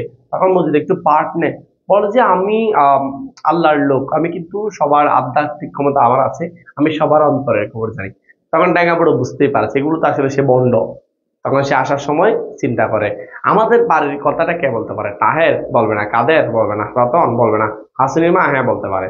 হাসিনীর মাকে বাসায় এসে এত বড় বাস দিয়ে অনেক পিটা পিটাইছে, বুঝছো? যখন এত করে পিটাইছে তখন হাসিনীর মা নাকি ডাক হয়ে যায়, হাসিনীর মা মায়ের ছুটে কোথায় চলে, মসজিদের বাড়িতে চলে আসে। তো এখন মসজিদকে তো বিচার দেয় না, মসজিদ দেখতে পায় হাসিনীর মা কান্না করতেছে, মসজিদ কিন্তু হাসিনীর মার একটু একটু ভালো লাগে। তো আসলে তা হাসুনির মা যখন এরকম করে তোমার কান্না করতেছে, তখন এখানে আসলে দেখো হাসুনির মাকে মারা মানে মুজিবকে মারা, কারণ মুজিবকে বলেছে বাড়ির খবর অন্য কাউকে বলেছে, সেজন্য হাসুনির মাকে মারছে। কারণ মুজিবকে যদি সরাসরি ডেকে মোড়ে মারতে পারবে না, তার মেয়ে নিজের মেয়েকে মারছে, সেজন্য মজিদ কি করেছে, কালেক ব্যাপারীকে ডেকে বিচার বসে, কি বসে, বিচার বসে, কালেক ব্যাপারীকে সঠিক বিচারের মধ্যে কি কি হয় আসে এবার বুঝতেছো তোমরা? চরিত্রগুলো পড়িয়েছি, হ্যাঁ। নবাব সিরাজদৌল্লা সেশনে সন্ধ্যা 7টা থেকে নবাব সিরাজদৌল্লা হবে, কেমন? এবং আজকে আমাদের কিন্তু তোমাদের জার্নির সাথে আমার শেষ দেখা হবে, আর সেকেন্ড পেপারের গুলোর সময় দেখা হবে আর কি। যাক, সেকেন্ড পেপার কিন্তু আরো দামাকা করা হবে, ক্লাস টেনশন করার কোনো কারণ নাই।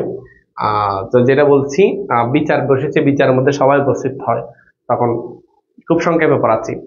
বিচারের মধ্যে সবাই উপস্থিত হয়, তখন সবাই ডাঙ্গাপুর থেকে জিজ্ঞেস করো মিয়া তুমি তোমার মেয়েরে মারছো কেন, কালাক ব্যাপারে জিজ্ঞেস করে। তখন বলছে আমার মেয়েরা আমি মারছি, তোমাদের কি হ্যান ত্যান, সবাইকে সে প্রত্যুত্তর দিচ্ছে, মানে প্রতিবাদী উত্তর, তার মধ্যে একটা ইগুর হচ্ছে, কেমন? তো এখন দেখতেছে এই কথায় কাজ হবে না, তখন মসজিদ ছাপ তুলে সবাই চুপ করে। তখন মসজিদ একটা ওয়াজ করে, আল্লাহর পয়গম্বর একবার একটা যুদ্ধ থেকে আসছিলেন, আসার সময় তার বিবি হযরত আয়েশা রাদিয়াল্লাহু তাআলা মানে ওয়াজ যেভাবে করে সেভাবে মুজিব ওয়াজ করতেছে। ওয়াজ করার পর তার ওয়াজটা ছিল এরকম, আল্লাহর পয়গম্বর মানে হচ্ছে হযরত মুহাম্মদ সাল্লাল্লাহু আলাইহি ওয়াসাল্লাম নাকি একটা যুদ্ধ থেকে শেষ করে আসতেছিলেন। পাশে হচ্ছে কোথা থেকে আসছিলেন নাম বলছে খেয়াল নাই। তো তার পাশে নাকি তার বিবি ছিলেন, তার বিবি হযরত আয়েশা রাদিয়াল্লাহু তাআলা। উনি যেহেতু একটু বাটি টাইপের ছিলেন এবং চিকনা টাইপের ছিলেন, মানে হচ্ছে একটু শরীর স্বাস্থ্য তেমন ছিল না, তো তিনি উটের পিঠ থেকে নাকি পড়ে গিয়েছেন। তো সেজন্য রাসূল সাল্লাল্লাহু আলাইহি ওয়াসাল্লাম হয়তো জানেন না, তিনি অনেক দূরে একটু এগিয়ে আসেন। একজন সাহাবী তিনি যেহেতু পিছনে পড়ে গেছে তাকে তুলে মানে উটের পিঠে তুলে ধরে ধরে নিয়ে আসে। এটা শুনে নাকি অনেক মানুষ অনেক কুমন্তব্য করে, এতে রাসূল সাল্লাল্লাহু আলাইহি ওয়াসাল্লাম কষ্ট পায়। এই কাহিনীটা বলে। এই কাহিনীর সাথে মসজিদ ডেঙ্গাবুড়ের কাহিনীর কোনো মিল টিল নাই, কিছুই নাই। তারপরেও মানুষজন ধর্মের কথা বলছে, কেউ কেন্দ্রে দিচ্ছে, কেউ আহ আহ সুবহানাল্লাহ এরকম এরকম বলতেছে। বুঝতে পেরেছি? তুমি মাঝখানে মাঝখানে আসে কেন? আচ্ছা তাহলে তোমরা কারা বুঝতেছো বলো? তোমরা কারা কারা বুঝতেছো আমাকে বলো, ওয়াজের জন্য সেরা তোমরা কারা কারা বুঝছো বলো? বুঝতেছো সবাই? আমরা শেষ করে দিব, বেশিক্ষণ লাগবে না আর।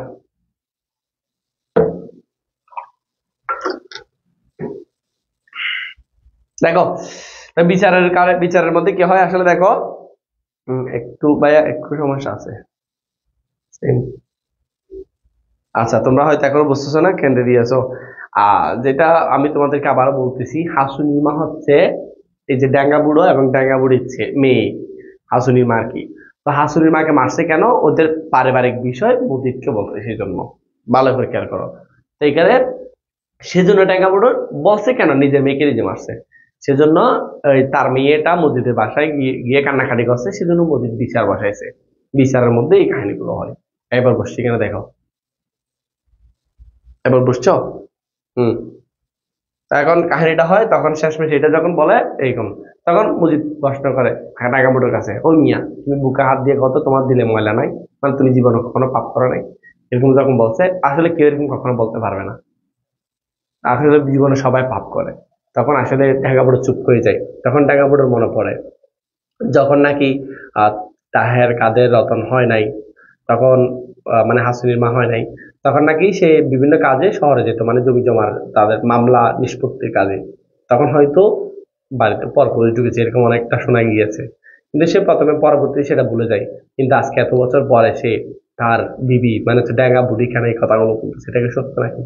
তখন এই মানুষটা আসলে নিশ্চুপ হয়ে যায়। এই যে এই ছেলেগুলো যদি আমার না হয় অন্য কারো হয়, এত বছর ধরে আমি তাদেরকে পালন করেছি, এই করেছি সেই করেছি।